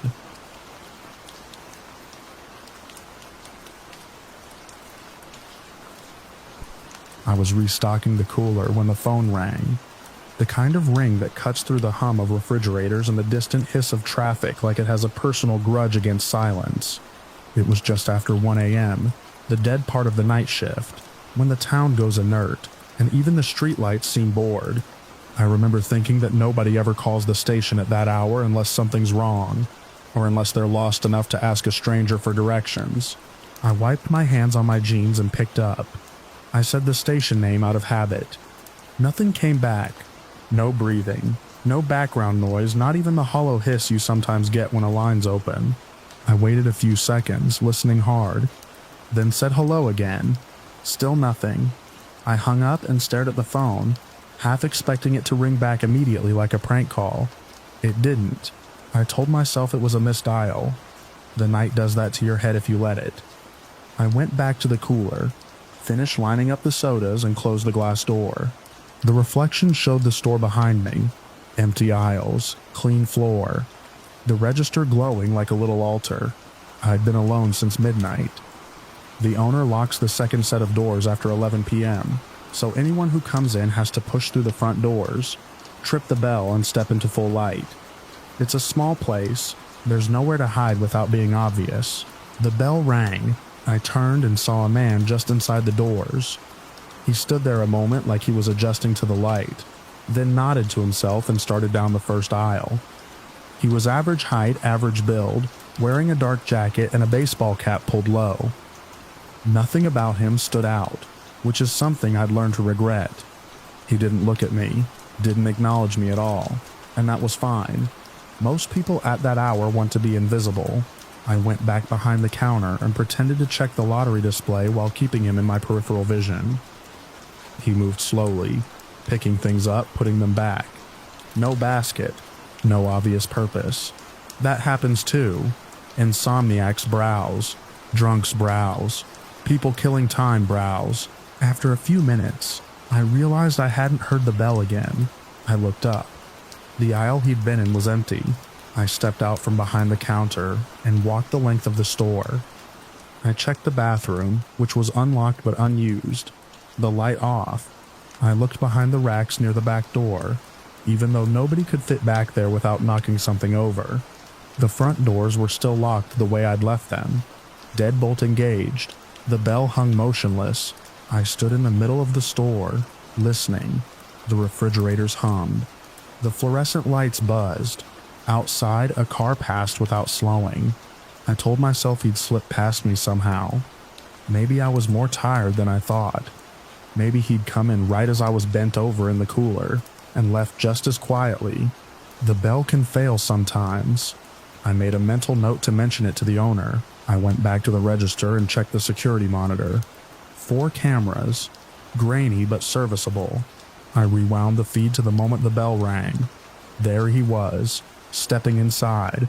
I fast-forwarded. He walked the aisle. He stopped. The camera angle didn't cover the very end of the aisle, but I watched him step into that blind spot. He never stepped out. The feed jumped, a little hiccup in the timestamp, and the aisle was empty. I leaned closer to the screen.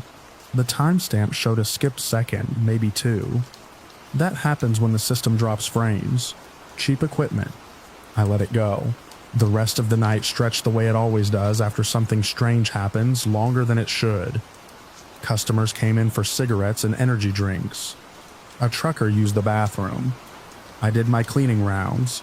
Every so often, I caught myself glancing at the doors, waiting for the bell. I didn't tell anyone about the man. There was nothing to tell that didn't make me sound jumpy.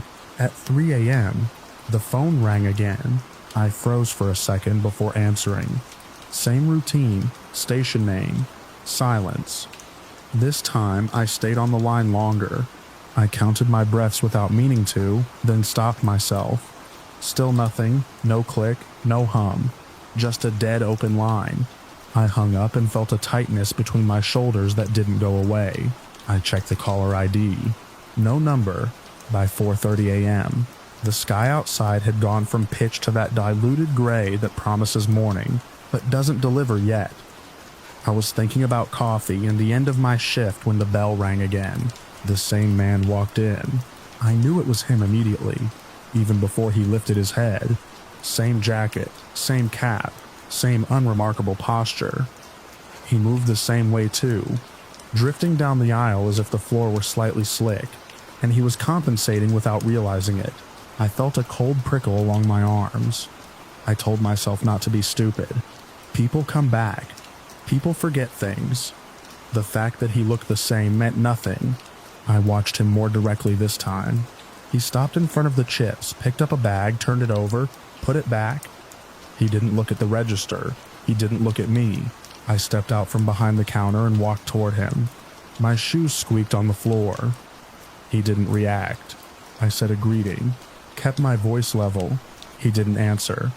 He moved on to the next aisle. I followed at a distance, close enough that I could hear his jacket whisper when he walked. When he reached the end of the aisle, I slowed, expecting him to turn or stop. He didn't. He stepped into the blind spot again. I stopped short and waited. 1 second, 2, I stepped forward. The aisle was empty. I didn't move for a while. My brain tried to supply explanations faster than I could reject them. He'd ducked into the next aisle. He'd crouched down. He'd somehow slipped past me again. None of it held up under even casual inspection. The next aisle was visible from where I stood. The floor was clear. There was nowhere to crouch without being seen. I walked the store again, faster this time. Bathroom, back door, front doors, locked, bell still. I checked the cameras again, hands shaking enough that I had to steady them on the counter. The feed showed him entering. It showed him browsing. It showed him stepping into the blind spot. The timestamp skipped again. The aisle was empty. I rewound and watched it twice more. Same skip, same result. When my shift ended, I waited for the owner to arrive. I didn't want to be alone with my thoughts in the parking lot. When he came in, smelling like coffee and aftershave, I told him about the bell and the camera skips. I didn't tell him about the man vanishing. I framed it as equipment issues. He frowned, said he'd call the service company and told me to go home. I didn't sleep much that day. When I did, I dreamed of aisles that stretched longer the more I walked them. Shelves stocked with identical blank packages. The next night, I was back at the register, alone again. I told myself I was being ridiculous. If something was wrong, it would happen again, and then I'd deal with it. That's how I've always handled things. Skepticism isn't bravery, but it keeps you functional. At 1:12 a.m., the phone rang. I stared at it until it stopped. At 2:47 a.m., the bell rang. The man came in. This time, I didn't move. I watched him from behind the counter, my reflection in the plexiglass pale and stretched. He walked the same path, the same slow examination of nothing. When he reached the blind spot, I leaned forward and kept my eyes on the edge of the aisle, willing him to reappear. He didn't. I stayed where I was for a long time after that, listening to the building breathe. Eventually, I forced myself to check the store. Same results, same locked doors, same empty aisles. When the owner came in the morning, I told him everything. I told him about the calls, the man, the cameras. I expected him to laugh or get angry. He didn't. He listened, arms crossed, eyes on the floor. When I finished, he sighed and said the cameras were old, the phone lines unreliable.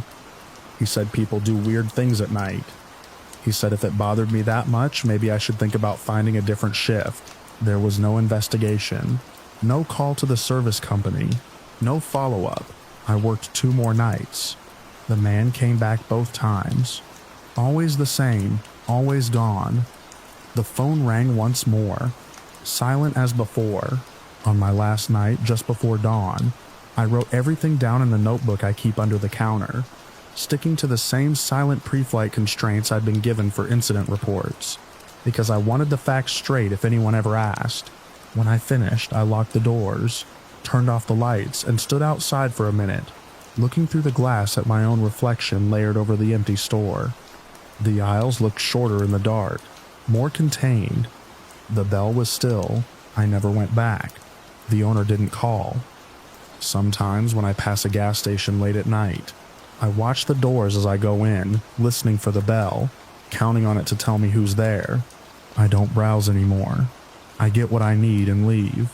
And every so often when the phone rings in the quiet hours and there's no one on the other end, I imagine a man in a dark jacket standing just out of sight, waiting for the lights to come back on.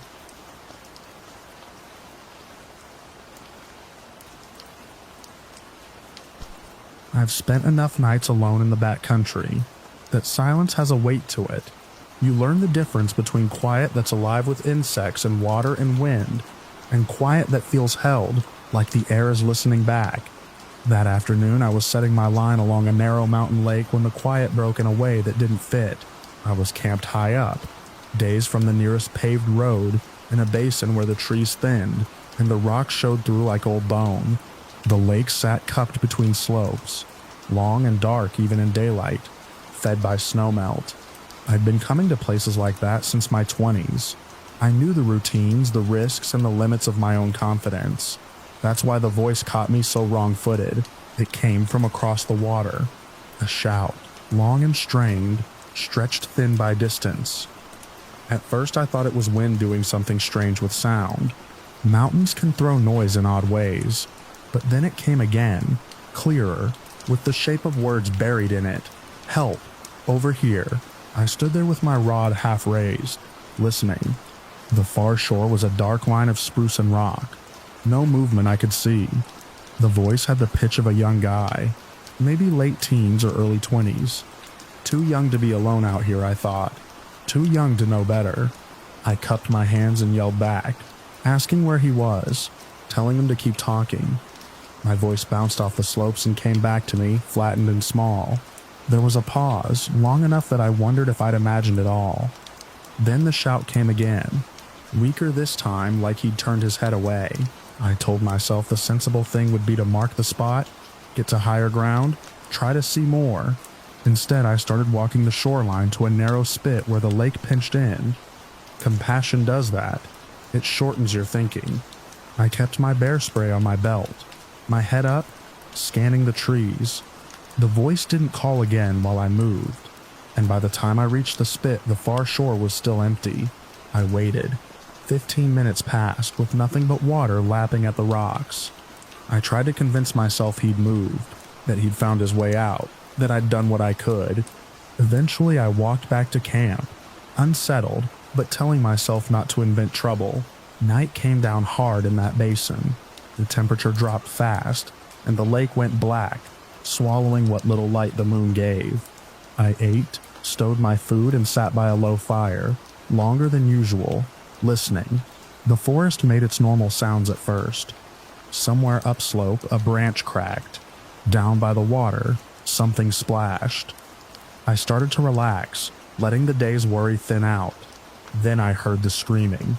It wasn't across the lake this time. It came from the trees behind me, close enough that I could hear the strain in the throat, the way breath hitched between cries. It was pain, real or well acted, and it snapped me upright before I could think. The voice broke into words and then fell apart again, like someone trying to keep hold of language while hurting too much to manage it. I stood there, fire popping softly, heart banging against my ribs. Every instinct I had told me not to go into the dark after an unknown sound. Every other instinct told me someone was in trouble, and I was the only one who could help. I called out loud and steady, asking where he was, telling him to keep talking. The screaming stopped as soon as I spoke. That silence felt worse than the noise. I waited, listening hard enough that my ears rang. Then from farther to my left, the voice came again, quieter, like it was pulling away. I grabbed my headlamp and swung it on, the beam cutting a pale tunnel through the trees. I told myself I'd go just far enough to get eyes on him, just far enough to confirm what was going on. I left the fire burning, a small anchor of light behind me, and stepped into the timber. The forest at night shrinks your world. The beam picked out bark, needles, low brush, all of it too close. The slope dropped gently toward the lake, and I moved downhill, calling out every few steps. The voice answered sporadically, never directly, always from just beyond where the light reached. I remember thinking how odd it was that he never called back when I asked questions. No name, no description, no clear direction, just sound. Enough to keep me moving. After maybe 5 minutes, the beam caught something upright ahead. I slowed, lifting the light. A man stood there on the narrow trail that followed the water line, no more than a few feet away. He was close enough that I could see the shine of his eyes, the pale oval of his face. He wasn't moving. He wasn't making any noise. I stopped dead. The sudden quiet pressed in around us. I said hello, asked if he was the one who'd been yelling. My voice sounded thin in my own ears. He didn't answer. He didn't even blink. Not that I could tell. The beam of my headlamp lit him in pieces. He wore a dark jacket, unzipped, hanging loose. His hands were down by his sides, fingers curled slightly, empty. No pack, no light. His clothes looked dry and clean enough for someone who'd supposedly been in trouble for hours. I asked again if he was hurt, stepping half a pace closer without meaning to. He took no step back, no step forward. He just stared at me, eyes wide and unreflective like glass. Something in me shifted then. It wasn't fear exactly. Not yet. It was the sense that the rules had changed without anyone explaining how. I told him I was going to help him back to my camp, that there was food and warmth. I told him to say something if he could hear me. He tilted his head a fraction, the way someone might when listening to a distant sound. His mouth opened slightly. For a second I thought he was about to speak, and my chest loosened. Instead, the screaming came out of him again, full force right there between us. It was the same voice I'd been following, but louder, raw, too loud for the distance we were at. It hit me like a physical thing, and I stumbled back a step. The beam jerking, that was enough. Whatever compassion had driven me out there burned off in an instant, replaced by something cold and sharp. I backed away, keeping the light on him, my free hand fumbling for the spray. I told him to stop, to stay where he was. He didn't move. He didn't follow. He just kept staring. The scream cutting off as abruptly as it had started, I turned and ran. I didn't crash blindly through the trees. Experience kicked in, kept my feet under me. But I moved fast, faster than I ever had at night. I could feel my pulse in my ears, could hear my own breathing loud and ragged. I didn't look back. I didn't want to see if he was still there, or if he was closer. The fire came into view like a promise. I burst out of the trees and nearly fell into it, then kept moving, grabbing my pack, stamping out embers with shaking feet. I didn't try to be neat, I didn't try to be quiet. I slung everything together and started up the trail that led out of the basin, the one I'd planned to take in the morning. I hiked for hours, pushing through the cold, stopping only when my legs threatened to give out. Dawn found me on a ridge above the lake. The basin spread out below, calm and empty in the light. From up there it looked harmless, almost inviting. No sign of anyone moving along the shore. No sign of my camp. Just a faint scar where the fire had been. I stayed there until full daylight, then kept going until I reached my truck. I reported what I could when I got back into range. Told a ranger about the voice, the man, the way it had played out. He listened, asked practical questions, took notes. Search teams went out later that week. They didn't find anyone missing. They didn't find any sign of a camp that wasn't mine. I've gone back into the mountains since. I didn't stop loving those places, but I don't follow voices anymore. No matter how desperate they sound, some lines, once crossed, don't lead where you think they will, and the wilderness has ways of teaching that lesson without ever explaining itself.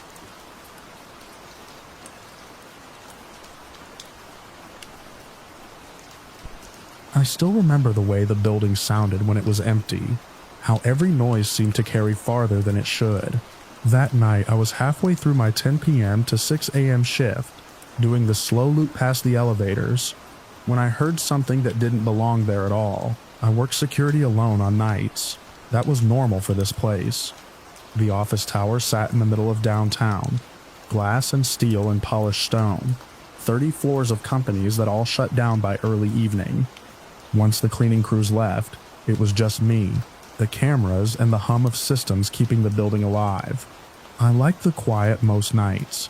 It gave me space to think, and it let me notice things other people missed. The elevators were old but reliable, a bank of 6 with brushed metal doors that reflected the lobby lights in a dull way. They were usually silent after midnight unless someone had stayed late, which almost never happened. That's why the sound caught me off guard. It wasn't the ding of a car arriving. It was more like a scuff, a brief scrape followed by a hollow thump, as if something had brushed against the doors and then been pulled away.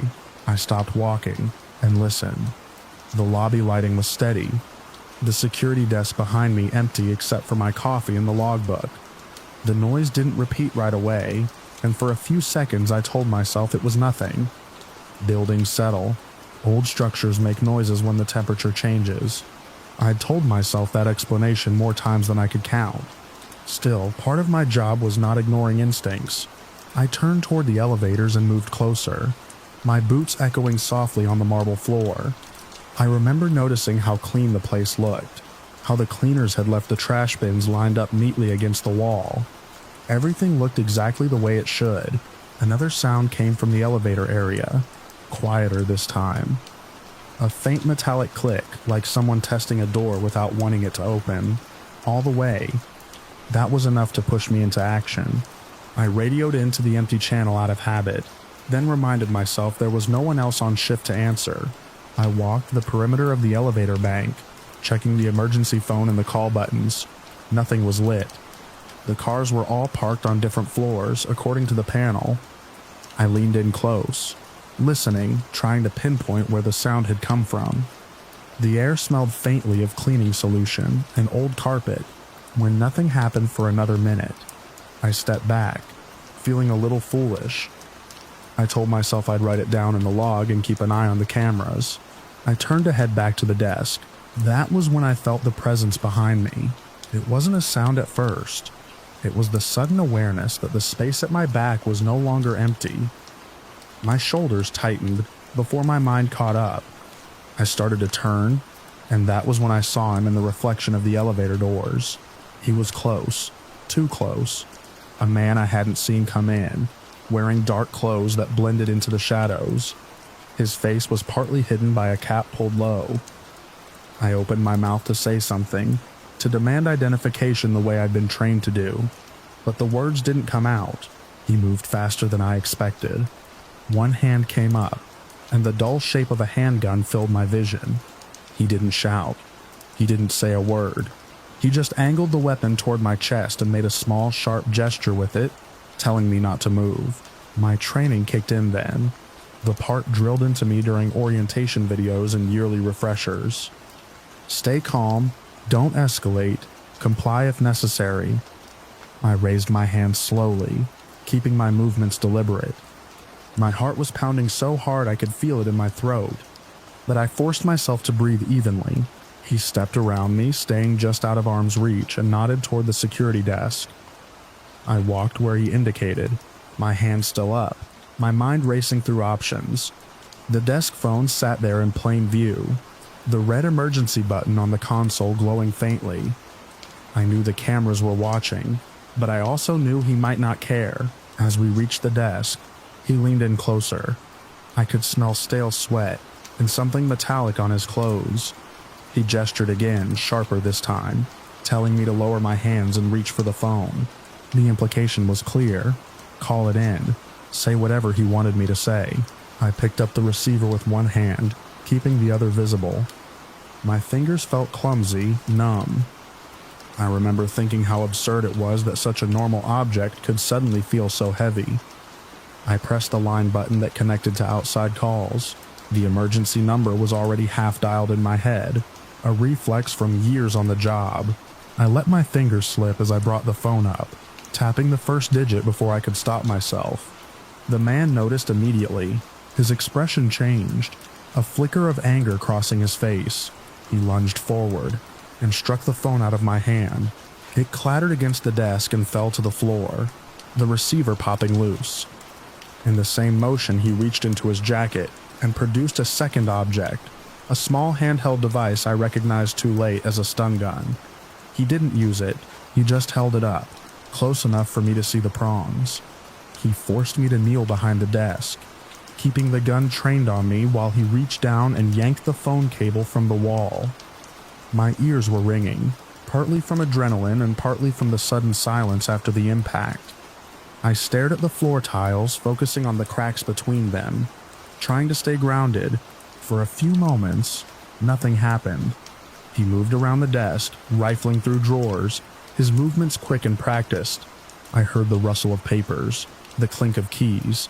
I realized he was looking for access cards, anything that would let him move freely through the building. What he didn't realize, what neither of us could see in that moment, was that the call had already gone through. Even with the receiver knocked away, the system had registered the initial input. The emergency line had been alerted, flagged as an incomplete call from our address. I stayed still, doing exactly what I'd been told in training.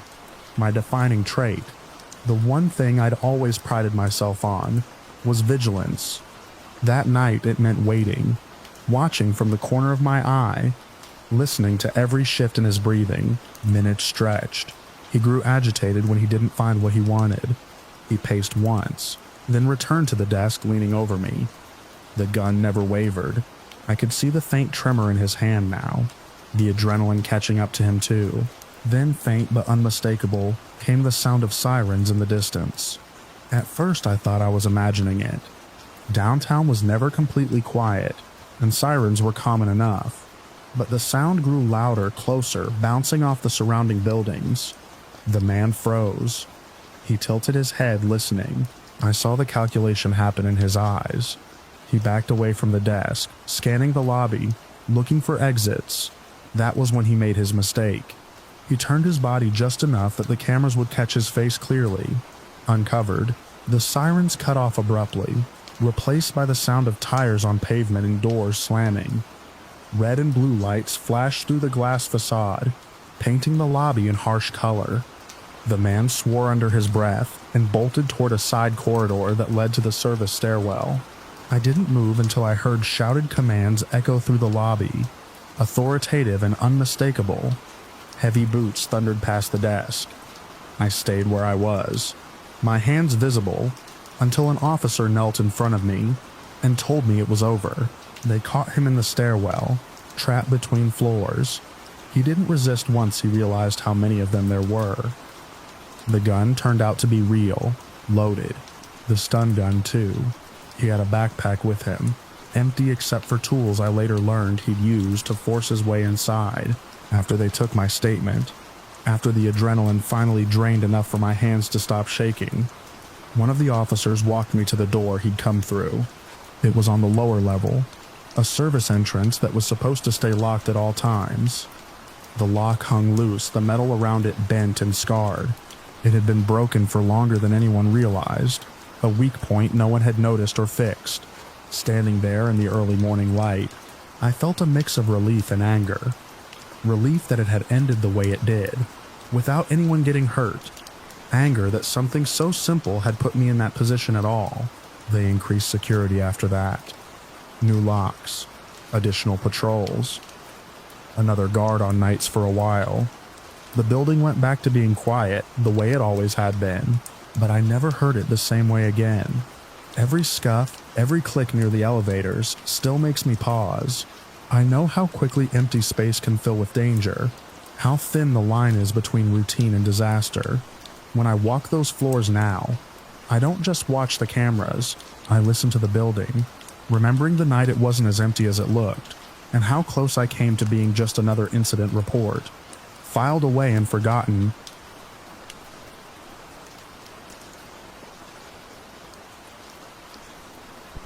I was already behind schedule when I pulled off the highway that night. The kind of behind schedule that makes you start shaving corners you normally wouldn't. The road had narrowed into a ribbon of cracked asphalt, with no shoulder to speak of, just gravel tapering into scrub. I cut the engine and listened to the ticking metal settle. There were no houses, no lights, no sound except wind moving through dry grass. Sleeping in the car was cheaper than a motel, and I'd done it dozens of times for work. I set the seat back, cracked a window, and let the dark swallow the windshield. I woke to the sense that something had changed. It wasn't a noise at first, it was pressure, like the air had been rearranged around me. My eyes adjusted slowly. Dashboard lights dimmed down to their lowest glow. Two shapes stood beyond the glass, one near the front quarter panel, the other farther back by the trunk. They were close enough that I could make out the shine of their jackets where starlight hit, but not faces. They weren't talking, they were waiting. My phone was on the seat beside me. I didn't reach for it, I kept my hands where they were, and breathed shallow, counting the seconds until the shapes resolved into something less threatening. They didn't. One of them leaned toward the driver's window. I heard a knuckle tap the glass. soft, deliberate. The other shifted his weight, boots crunching gravel. I thought about locking the doors, then realized they already were. I thought about starting the engine, then realized the key was still in the ignition and the sound would give me away. I rolled the window down an inch. The man nearest me smelled like oil and dust. He asked where I was headed. His voice was calm, too calm, like he was already certain of the answer. I told him the truth in the simplest terms, that I was passing through for work and had pulled over to rest. He smiled, or I think he did. In the low light, it was hard to tell. He asked me to step out so we could talk. I didn't want to.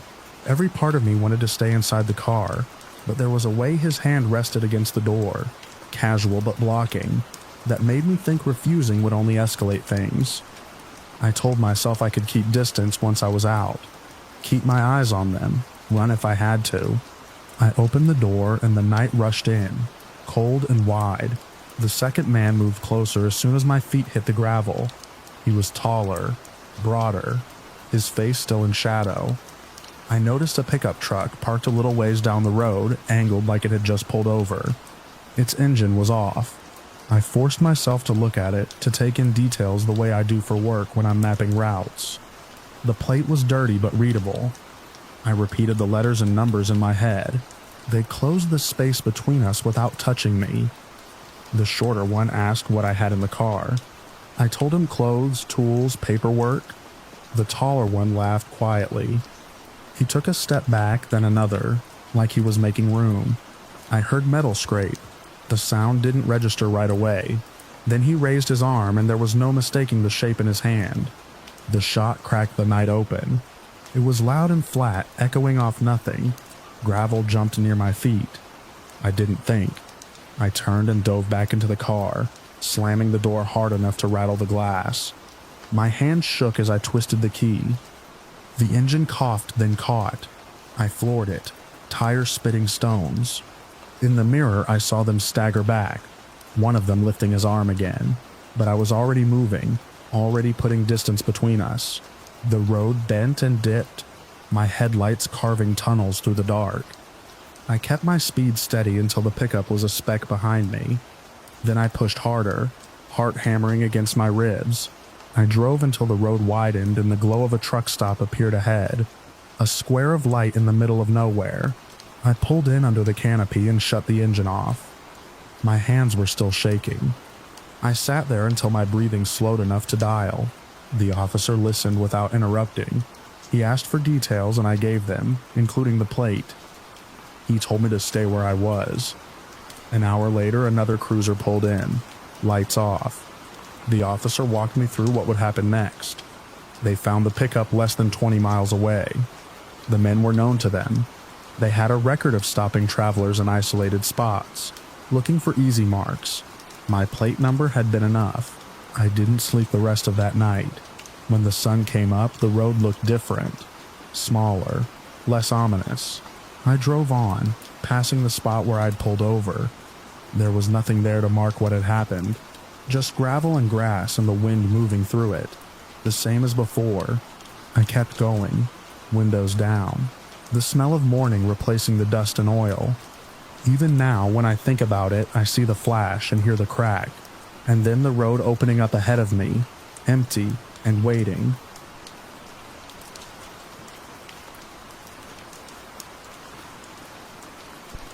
I remember the cold first, the way it slid under my jacket and settled against my ribs like it had been waiting for me.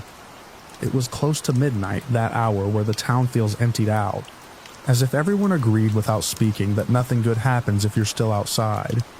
I had stayed later than usual, and chosen to walk home instead of calling for a ride, telling myself the streets were familiar, quiet, safe enough. I kept my head up, my hands out of my pockets, listening to my own footsteps scrape softly along the pavement. The streetlights were spaced far apart, leaving long stretches of shadow between pools of yellow light. Houses sat back from the road, their windows dark. Porches empty. Somewhere in the distance a dog barked once, and then stopped. I told myself I liked this part of the walk, the stillness, the sense that the town was holding its breath. My breath came out in thin white clouds, and I adjusted my pace, steady and cautious, the way I always did when I was alone at night. I noticed the car because of the sound first. An engine, high and fast, coming from behind me. It didn't belong to the neighborhood, not at that speed. I stepped a little closer to the curb, glancing back over my shoulder. Headlights flared, bright enough to force my eyes to squint. For a moment I thought the driver would slow, pass me, disappear down the road. Instead, the car surged forward. The space between us vanished too quickly for thought. Tires hissed against the asphalt. The car missed me by inches, so close I felt the rush of air tug at my jacket. I stumbled back, heart slamming hard enough to make my vision blur. The car tore past and continued down the street, its taillights shrinking into red dots. I stood there, frozen, my hands trembling. Accidents happen, I told myself. Someone speeding, not paying attention. I forced my breathing to slow and took a few steps forward, trying to shake off the spike of fear that had settled deep in my chest. My legs felt unsteady, but I kept moving, counting on momentum to carry me out of that moment. Then the car's brake lights flared. It stopped at the far end of the block. I watched, confused as it idled for a second, then began to turn around. The headlights swung back toward me, cutting through the darkness. Every instinct I had screamed that this was wrong. This wasn't someone realizing they'd driven too fast and deciding to be careful. This was someone making a choice. The engine roared again, louder this time. The car accelerated straight toward me. There was no space to think, only to move. I ran toward the nearest thing that offered any cover at all. A narrow metal lamppost set into the sidewalk. It wasn't much, but it was solid, and it was something. I pressed myself against it, trying to make my body as small as possible, my breath coming in short, sharp gasps. The headlights bore down on me, washing everything in white. For a split second I was sure the driver wouldn't stop, that the car would jump the curb and crush me where I stood. Instead, it swerved at the last moment, clipping the edge of the sidewalk and skidding to a halt a few yards away. The engine revved, angry and impatient. My hands fumbled in my pocket for my phone. I remember how loud it sounded when I pulled it free, the scrape of fabric amplified by fear. I turned my back slightly, using the lamppost as a shield, and brought the phone up, my fingers shaking so badly it took 2 tries to unlock the screen. I didn't wait to see what the driver would do next. I hit the emergency number and held the phone tight against my ear. I started talking as soon as the line connected, my words spilling out too fast. Where I was, what had just happened, that there was a car trying to hit me. I kept my eyes on the vehicle the whole time, watching the dark shape of the driver behind the windshield. I couldn't see their face, only the outline of a head and shoulders. Unmoving, the car crept forward a few inches, then stopped. The headlights flicked off and on again. I shifted my grip on the phone, turning it slightly so the screen was visible. The glow lit my hand and the side of my face. I didn't plan it as a signal, but it worked like one. The engine revved once more, sharp and sudden. The car jerked backward, tires squealing as the driver threw it into reverse. It spun around in the street and took off the way it had come, disappearing so fast it felt unreal, like a bad edit in a film. As it passed under a streetlight, I caught one last detail that stuck with me long after the sound of the engine faded. There was no license plate. I stayed pressed against the lamppost, phone still to my ear, my knees threatening to give out. The operator kept me talking, grounding me in the present, asking me to describe the car, the direction it had gone. I did my best, though everything felt distorted, stretched thin by adrenaline. I remember apologizing for shaking, for not being clearer, and the operator telling me to take my time. A police cruiser arrived within minutes, its lights painting the houses in red and blue. The officer approached slowly, hands visible, his voice calm and steady. I ended the call and pocketed my phone, suddenly aware of how cold my fingers were. I repeated the story again, pointing down the street, describing the way the car had come at me twice, the way it had fled when it saw the phone. The officer listened without interrupting. When I mentioned the missing license plate, his expression changed just slightly, the calm tightening into something more alert. He asked a few more questions, then told me they would canvass the area. Another cruiser drove past, scanning side streets, its headlights sweeping over fences and driveways. They offered to walk me home. I accepted without hesitation. The rest of the walk passed in a blur. Every engine sound made my shoulders tense. Every shadow felt like it might break free and rush toward me.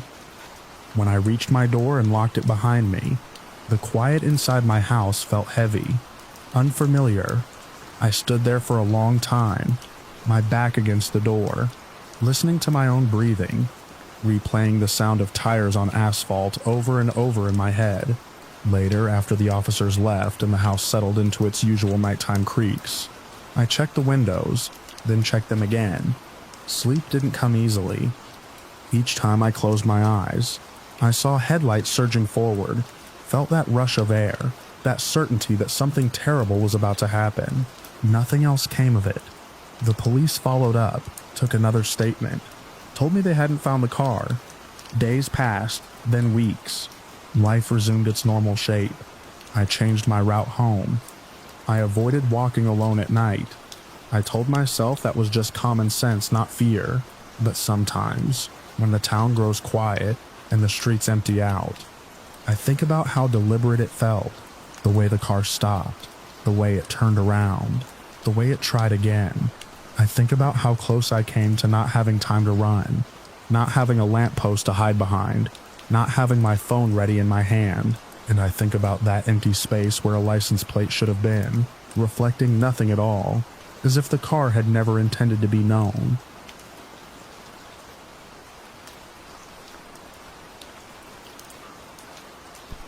I took the night shift at the storage facility because I needed the hours, and because at the time I believed boredom was the worst thing that could happen to you after midnight. The building sat alone at the edge of a light industrial strip, a squat concrete box with roll-up doors, and a small glass front office that faced an empty parking lot. After the nearby warehouses shut down for the night, there was nothing but the hum of distant highway traffic and the occasional wind pushing trash along the fence line. My job was simple: sit at the desk, monitor the cameras, log any late renters who needed access, and make sure no one wandered where they didn't belong. I worked alone. That was normal. The owners didn't see a reason to pay two people to watch a building that statistically almost never had problems. The front door locked automatically at 10. Anyone with a unit had a keypad code for the gate and the hallways. Anyone without one was supposed to come back during business hours. The rules were clear, and most nights were uneventful enough that I could recite them to myself without looking. The first night it happened, I was filling out a routine log entry, noting the time a customer had exited through the gate. I heard the front door before I saw anything on the cameras. It wasn't a knock. It was the hard, sudden rattle of someone grabbing the handle and shaking it like they expected it to come free. The sound cut through the quiet so sharply that I stood up before I realized I was moving. I looked up at the monitor that showed the front entrance. A man stood just outside the glass, close enough that his breath fogged the pane.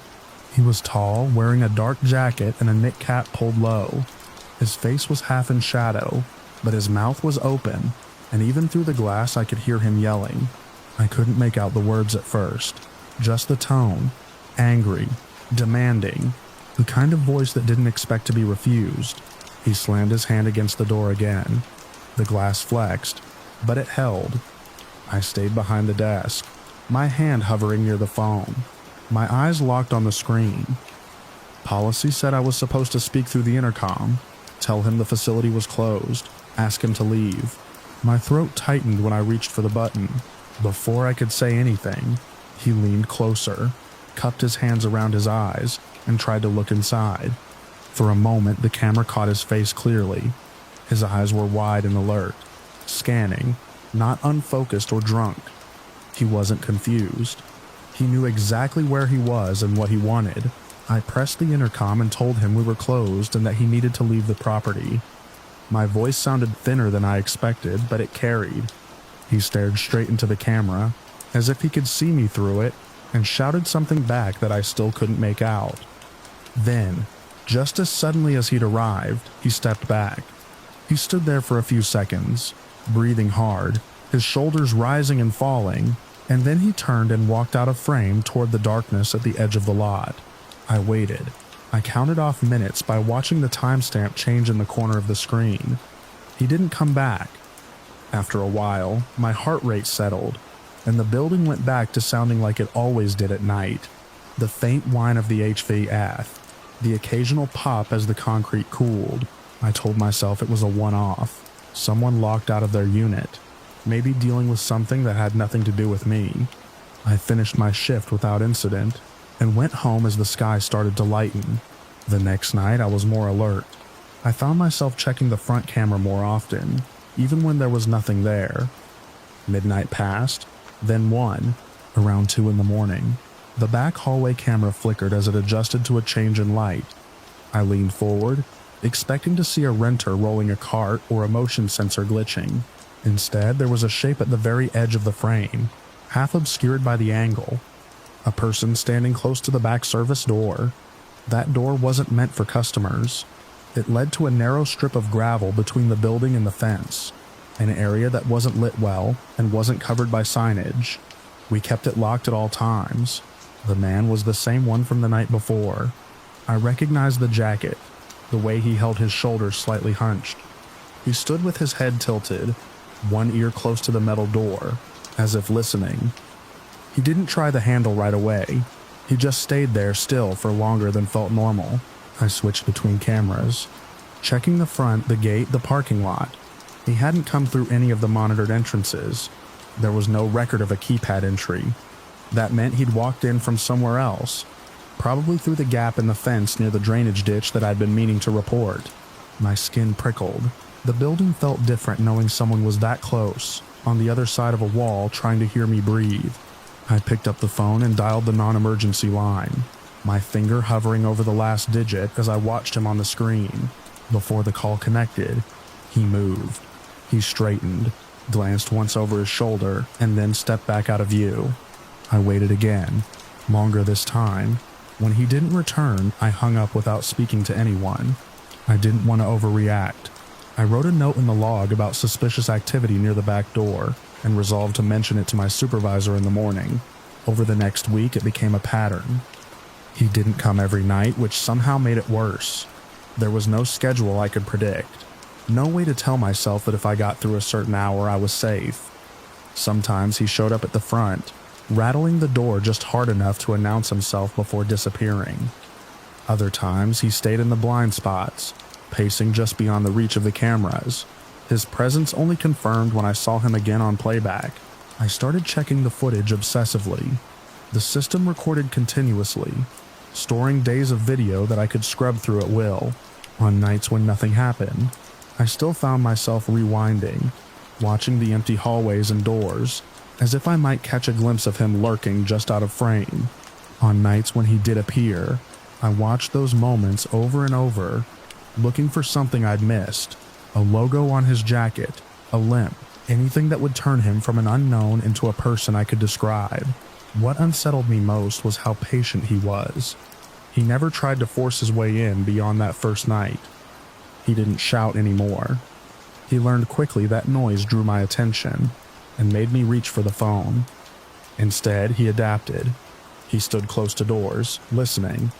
He walked the perimeter slowly, testing the fence in places the cameras didn't reach. Once, on a night when the wind was high, I heard a soft scraping sound and realized he was dragging something metal along the concrete outside, using the noise as cover to mask his movements. I slept poorly during the day. Every unexpected sound made me think of hands on glass, breath fogging a door. By the time my shift started each night, my nerves were already frayed. I carried my phone with me even when I went to the bathroom down the hall, keeping one ear tuned to the building, the other to the faint audio from the cameras. The discovery came on a night that started like any other. No front door incident, no immediate sign of him on the back cameras. I tried to focus on my tasks, to act like this was still just a job and not a vigil. Around 3 in the morning, I noticed something small but wrong on the monitor, showing the storage corridor nearest the back door. A shadow where there shouldn't have been one. I rewound the footage a few minutes. There it was, the man standing just out of full view, his shoulder and part of his head visible as he leaned close to the door. This time he stayed longer than he ever had before. He shifted his weight, adjusted his stance, and then slowly, deliberately, he reached up and placed his palm flat against the door. I watched his hand press, as if he were feeling for vibration, for movement on the other side. The idea that he might sense me watching him made my stomach turn. I let the footage run, my eyes burning, my breath shallow. He stayed like that for a long time, long enough that my fear turned into something sharper, more focused. I called the police. I kept my voice low as I spoke, even though he couldn't hear me through the walls. I gave the address, described the situation as clearly as I could. An unidentified man. Repeated attempts to access the building after hours, currently on the property. The dispatcher told me to stay inside, to keep doors locked, and that officers were on their way. While I waited, I watched the cameras. The man removed his hand from the door and stepped back, as if he sensed the shift in the air. He looked directly at the camera this time, not by accident. He found it and held his gaze there, his expression unreadable. Then he left. By the time the police arrived, the property was empty. They walked the perimeter with flashlights, checked the fence line, took my statement. They told me I'd done the right thing calling, that the pattern I described sounded like someone casing the place, looking for an opportunity. They asked if I wanted to press charges if he came back. I told them yes, without hesitation. After they left, the building felt cavernous. Every shadow seemed deeper, every sound amplified. But the man didn't return that night. He didn't return the next night, or the one after that. I kept watching, kept checking the footage, half expecting him to reappear, as if the call to the police had only been another variable for him to work around. Weeks passed. The log filled with mundane entries again. My sleep improved. Slowly. The knot in my chest loosened enough that I could sit back in the chair without constantly leaning toward the monitors. I still think about him when I work nights, about how easily he slipped into the gaps created by an isolated building and a lone employee. I think about how much he learned just by watching and listening, and how little it took to disrupt that pattern. The cameras are still there, the door's still locked, the back service entrance still sits in its strip of shadow, unmonitored except for a partial angle. Nothing else happened after that call. The threat ceased, just like that, leaving behind only footage and memory. But sometimes when the building is quiet and the hours stretch thin, I catch myself listening harder than I need to, straining for the sound of a hand on metal, a breath against glass, and I remember how close he was and how long he was willing to wait.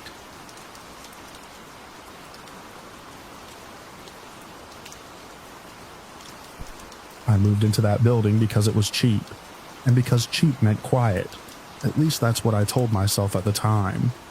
It sat on a side street just off a busier road, close enough to the city that I could hear traffic if I opened a window, far enough that nothing ever really happened there. 3 floors, narrow stairwell, thin walls. The letting agent had been up front in a detached way, explaining that several of the units were unoccupied and had been for a while.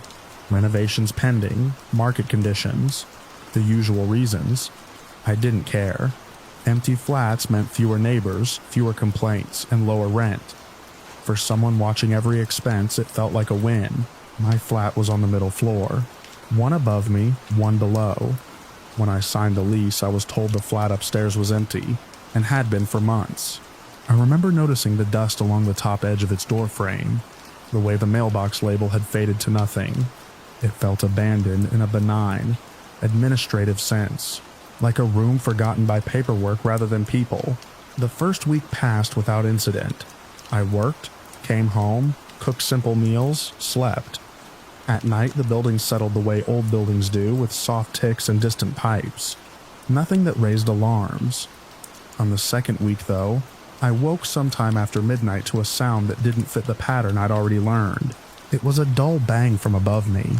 Not sharp, not violent, just heavy, like something being set down without care. I lay there in the dark, listening, waiting for the familiar follow-up sounds of water in pipes or a radiator adjusting. Instead, there was another bang, closer this time, followed by something that sounded uncomfortably like footsteps. I told myself it was nothing. Buildings amplify and distort sound. A pigeon on the roof, maybe. Or someone had finally moved into the flat above and hadn't bothered to tell anyone. I rolled onto my side and tried to sleep. The footsteps continued for a minute or two, slow and deliberate, then stopped. The next morning I checked the stairwell. The door to the flat above mine was still closed. No new mailbox label, no signs of recent use. I shrugged it off, but the explanation felt thinner in daylight than it had in the dark. 2 nights later, it happened again. This time I was awake when it started. A scrape, then a heavy thud directly overhead, followed by pacing. Not random creaks, but the measured back and forth of someone moving from one side of a room to the other. I sat up in bed, phone in my hand, listening. The sound carried through the ceiling with a hollow clarity that made it impossible to ignore. I checked the time. Just after 1. The noises went on longer this time, nearly 10 minutes, before stopping abruptly. No doors opening or closing. No footsteps on the stairs. Just silence. Thick and expectant. The idea that someone was using the empty flat without permission crept in then. Uninvited but persistent. Squatters existed. I'd read about it, heard stories. It still felt unlikely though. The building wasn't derelict. There were working lights, functioning locks, regular inspections. I pushed the thought aside and went to work the next day. But I noticed I was more tired than usual, my attention snagging on small noises. On the 3rd night, the sounds changed. I was sitting on the sofa, half watching something, when I heard footsteps outside my flat. The corridor outside was narrow, the kind where sound bounced and lingered. Someone was walking slowly, close to the wall. I muted the television and held my breath. The footsteps stopped directly outside my door. For a few seconds, nothing happened.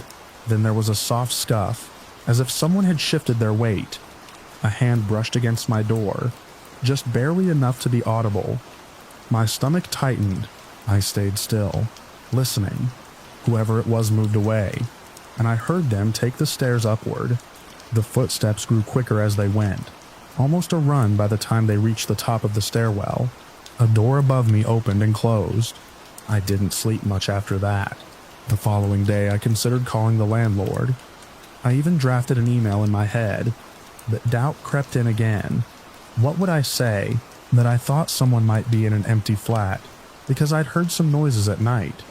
It sounded flimsy, paranoid. I deleted the unsent message and told myself I'd wait and see. Waiting turned out to be a mistake. It was late, well past midnight when the knock came. Not a polite knock, not the hesitant tap of a neighbor with a small favor to ask. It was loud and aggressive, the kind that rattled the door in its frame. I jumped up from the sofa, heart hammering, and moved toward the door without thinking. Before I reached it, the handle rattled. Someone was trying to open it. I froze. The lock held, but the pressure on the handle was insistent. Another knock followed, harder than the first, accompanied by a low, muffled sound on the other side. A voice, but not words I could make out. I backed away, my mind finally catching up with my body. Fear sharpened everything. I could hear my own breathing, loud and uneven. The door shook again, and for a brief, horrifying moment, I imagined it giving way. I grabbed my phone and retreated into the bedroom, closing the door behind me, more out of instinct than strategy. I dialed the emergency number with shaking fingers and whispered my address when the operator answered, explaining that someone was trying to get into my flat. While I was still on the line, the knocking stopped. I listened, straining to hear through the walls. Footsteps retreated from my door, fast and heavy, and then I heard them on the stairs, going up. The operator stayed with me, her voice calm and steady, while I waited in the dark. The police arrived quickly. Blue light flickered through the thin curtains, painting the walls in brief flashes. I opened the door only after they announced themselves. 2 officers stood in the corridor, hands resting near their belts. Eyes alert, I explained what had happened, my words tumbling over each other now that the immediate threat had passed. They listened, nodding, and asked me to wait inside while they checked the rest of the building. I didn't see what happened upstairs. I only heard it. Raised voices, the sound of a door being forced open. Footsteps moving quickly. At one point, there was a shout that echoed down the stairwell, sharp and commanding. Eventually, one of the officers came back down. He told me they'd found 2 men in the flat above mine. They weren't tenants, they'd been living there without permission, slipping in and out at night to avoid being noticed. He said they'd tried my door because they thought no one was home. The explanation settled over me with a strange mix of relief and delayed terror. There was no mystery left, no ambiguity to soften the edges, just the knowledge that for weeks, people had been living directly above me, listening to the same pipes, the same settling noises, aware of my presence in a way I had never been aware of theirs. After they were taken away, the building felt different. The silence returned, but it wasn't the same silence I'd enjoyed before. It felt hollow, provisional. I slept with the lights on that night, and for many nights after. The flat above mine stayed empty after that. The landlord eventually installed better locks, brighter corridor lights, practical solutions to a very practical problem. Life went on. But even now, when the building shifts in the night and a sound carries through the ceiling, my body remembers. I lie still, listening, waiting to be sure the noise ends where it should, and doesn't start again just outside my door.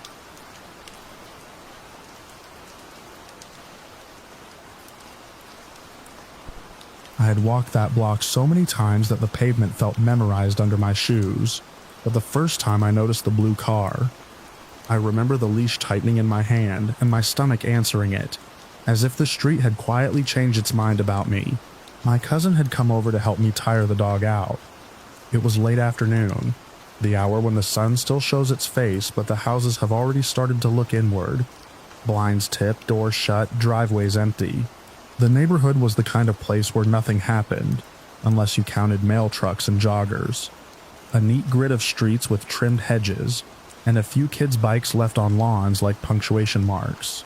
The dog moved with the determined joy he always had on walks, nose down, tail swinging, pulling us along the same loop I had traced for months. Routine had made me careless, and carelessness had made the blue car stand out. It was parked halfway down the street, a dull, older model with paint that had once been bright and had given up. I couldn't tell you the make even now. What I remember is the color, how it seemed wrong in the way faded things sometimes do. Too present. The windows were dark, not tinted enough to be suspicious on their own, just dark enough that you had to lean your eyes into them to see anything back. As we approached, the dog slowed, sniffed the curb, and I slowed with him. The car didn't move.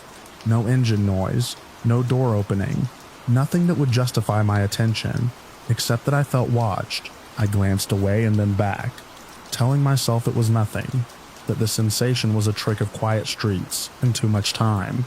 We passed it, and the feeling followed, like a fingertip pressed between my shoulder blades. I looked over my shoulder. The car was still there, still quiet. My cousin was talking about work, something minor, and I nodded in the right places. We turned the corner, and the feeling loosened. The dog trotted on. I told myself I was tired, that this was what happens when you let your mind idle. The next day it was morning, bright enough that shadows had crisp edges. I walked the same loop, the dog eager as ever. My cousin not with me this time. The blue car was there again, this time at the opposite end of the street, angled as if it had just pulled in. I stopped walking without meaning to. The dog tugged. I laughed it off to myself and kept going. As I passed, I tried to see inside without staring, the way you do when you don't want to look like you're looking. I caught a shake behind the wheel, a suggestion of someone leaning forward. The car idled. The sound was so low I felt it more than heard it. It stayed there while I crossed the intersection. It stayed there while I bent to retie a loose lace. When I straightened, it was gone. Relief came so fast it embarrassed me. I finished the walk and went inside, the door clicking shut behind me with a sound that felt too loud. By the third time, I couldn't pretend it was coincidence anymore. My cousin was with me again. The sky was already dimming, that slow slide into evening when the air cools and the light goes flat. We walked the dog past the first streetlight flickering on, past a house where someone was grilling, the smell of smoke and meat settling into the block. The blue car rolled into view ahead of us, moving this time slow, almost respectful. It pulled to the curb and stopped. The engine cut. The dog paused, ears pricked, and stared. I stopped too. I didn't say anything. My cousin followed my gaze and fell quiet. We stood there, 3 of us, in the middle of a residential street that suddenly felt too open. The car sat with its nose pointed slightly toward us, as if listening. The windows were dark again. I waited for a door to open, for someone to step out and ask for directions, for anything that would break the tension into something explainable. Nothing happened. We crossed the street, not because we needed to, but because it felt like a move.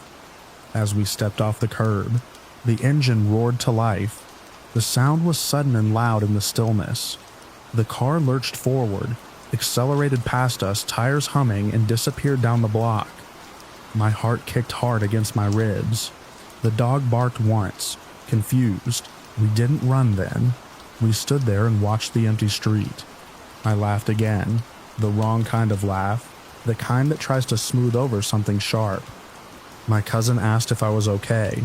I said yes. We turned back toward home, taking the shortest route, the dog still pulling as if nothing had changed. That night I lay awake longer than usual, listening to the familiar creaks of the house, the distant rush of a main road, cataloging every passing headlight through the blinds. In the morning I told myself I would change the route, walk later or earlier, vary the pattern. I told myself patterns are what get noticed. I told myself a lot of things. The 4th time was late afternoon again, the sky lowering. We had almost completed the loop when the blue car appeared behind us, rolling at a walking pace. I felt it before I heard it, a pressure in the air. I turned my head and saw it there.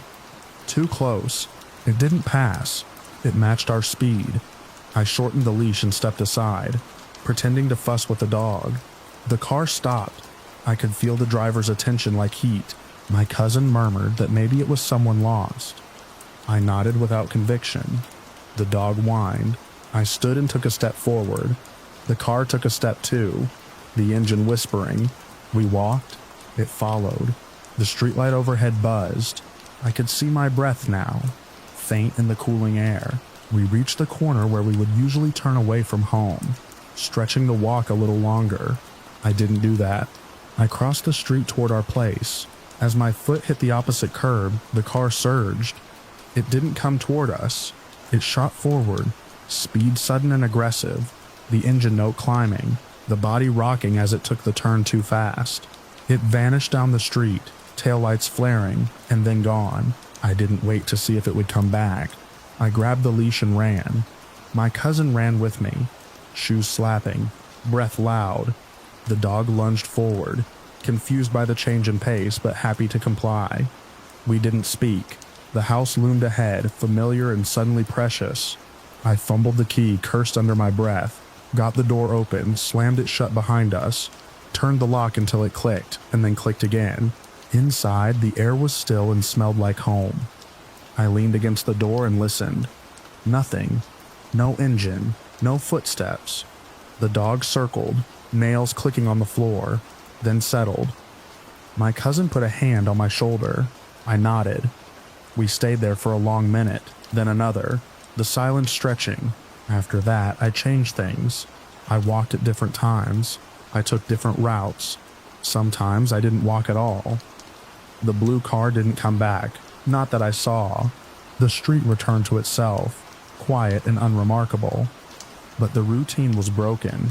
Even now, when I step off the curb with the leash in my hand, I feel the echo of that attention, the memory of a car that watched and waited and then sped away, leaving nothing behind but the knowledge that being seen can happen without your consent, and that sometimes the only resolution is to get home and close the door and listen to the ordinary sounds until they feel real again.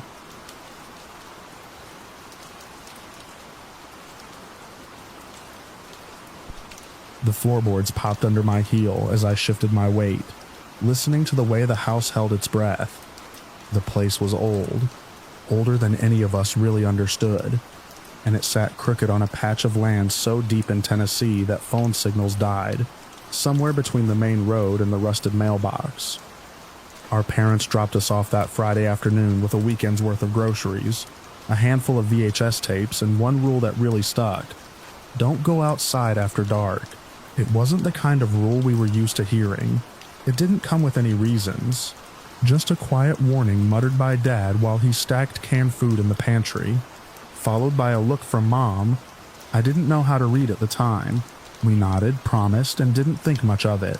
That night, with the sun finally gone and the house sweating around us, Jeremy suggested hide and seek. I should have said no, but I was 13. I'd been the responsible one all day, keeping my brothers entertained while the heat pressed down through the ceiling like a hand. I was tired of saying no. We turned out most of the lights enough to make the game feel like something different, something better than just killing time. I told them we were only playing inside, no outside hiding. Kyle didn't argue. He was 8 and still clung to door frames when the wind picked up too fast. Jeremy, 10 and stubborn, just rolled his eyes and counted off, while Kyle and I scattered. I darted past the kitchen and saw the back door open again. Just like earlier, that screen door never latched right. The wood door had been left half open, as if someone had just stepped out and forgotten to close it. I pushed it shut and flipped the deadbolt, telling myself it was just the breeze. Even though there hadn't been any breeze all day, the attic stairs groaned under my feet. I knew it wasn't the best hiding spot, but I also knew Jeremy never checked up there. I crouched behind a pile of sheet-covered furniture near the window, the air thick with dust and something else, something dry and sharp that made my nose sting. Jeremy's voice echoed up through the floorboards. Ready or not, then silence. I waited. I expected the usual footsteps, muffled laughs, Kyle's little feet giving him away, but the house stayed quiet. Not the good kind of quiet, the kind where the shadows feel thicker, and you start to think maybe you're the only one left breathing. I shifted my weight, and that's when I heard it. The screen door. Creak. That sound cuts straight through you, when you know it's not supposed to happen. I froze, one hand braced on the dusty floor. No footsteps followed. Just that sound, then stillness. Minutes passed. No voices, no laughing, no chasing. I started down the stairs slowly, each step like a breath held too long. The second floor was empty. I whispered Jeremy's name, then Kyle's. Nothing on the first floor. The kitchen light buzzed overhead. The back door was open again. Not wide, just enough to show the dark behind the screen. The latch was undone. I locked it. Deadbolt too. Then I heard Kyle. He called out like he'd just been surprised. Not scared, not hurt, just startled. The way you sound when someone jumps out and tags you. But the sound didn't come from inside. It came from outside. I bolted to the front door, flung it open, and stepped out onto the porch. Everything beyond the porch lights was black. No stars, no moon, no movement. I called his name. Again. No answer. Then something moved just past the edge of the light. It wasn't fast. It wasn't loud. But it moved in that way people move when they don't want to be seen, slipping through the dark like it belongs there. I backed into the house and locked the door. I found Jeremy in the pantry, knees pulled to his chest, flashlight off. He said he hadn't heard Kyle, hadn't even moved since the game started. He thought we'd forgotten him.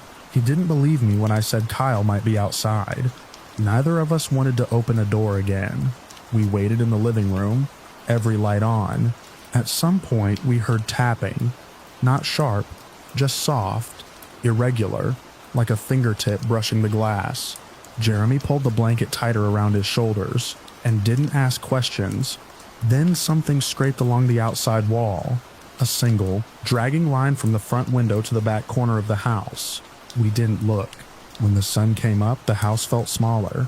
Everything looked the same, except the back door was open again. I found Kyle in the shed behind the house, curled on a pile of old rags. His clothes were damp with dew. His eyes were open but glassy, like he hadn't slept.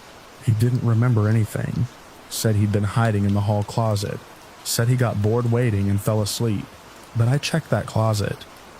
I checked every single one, and it was empty.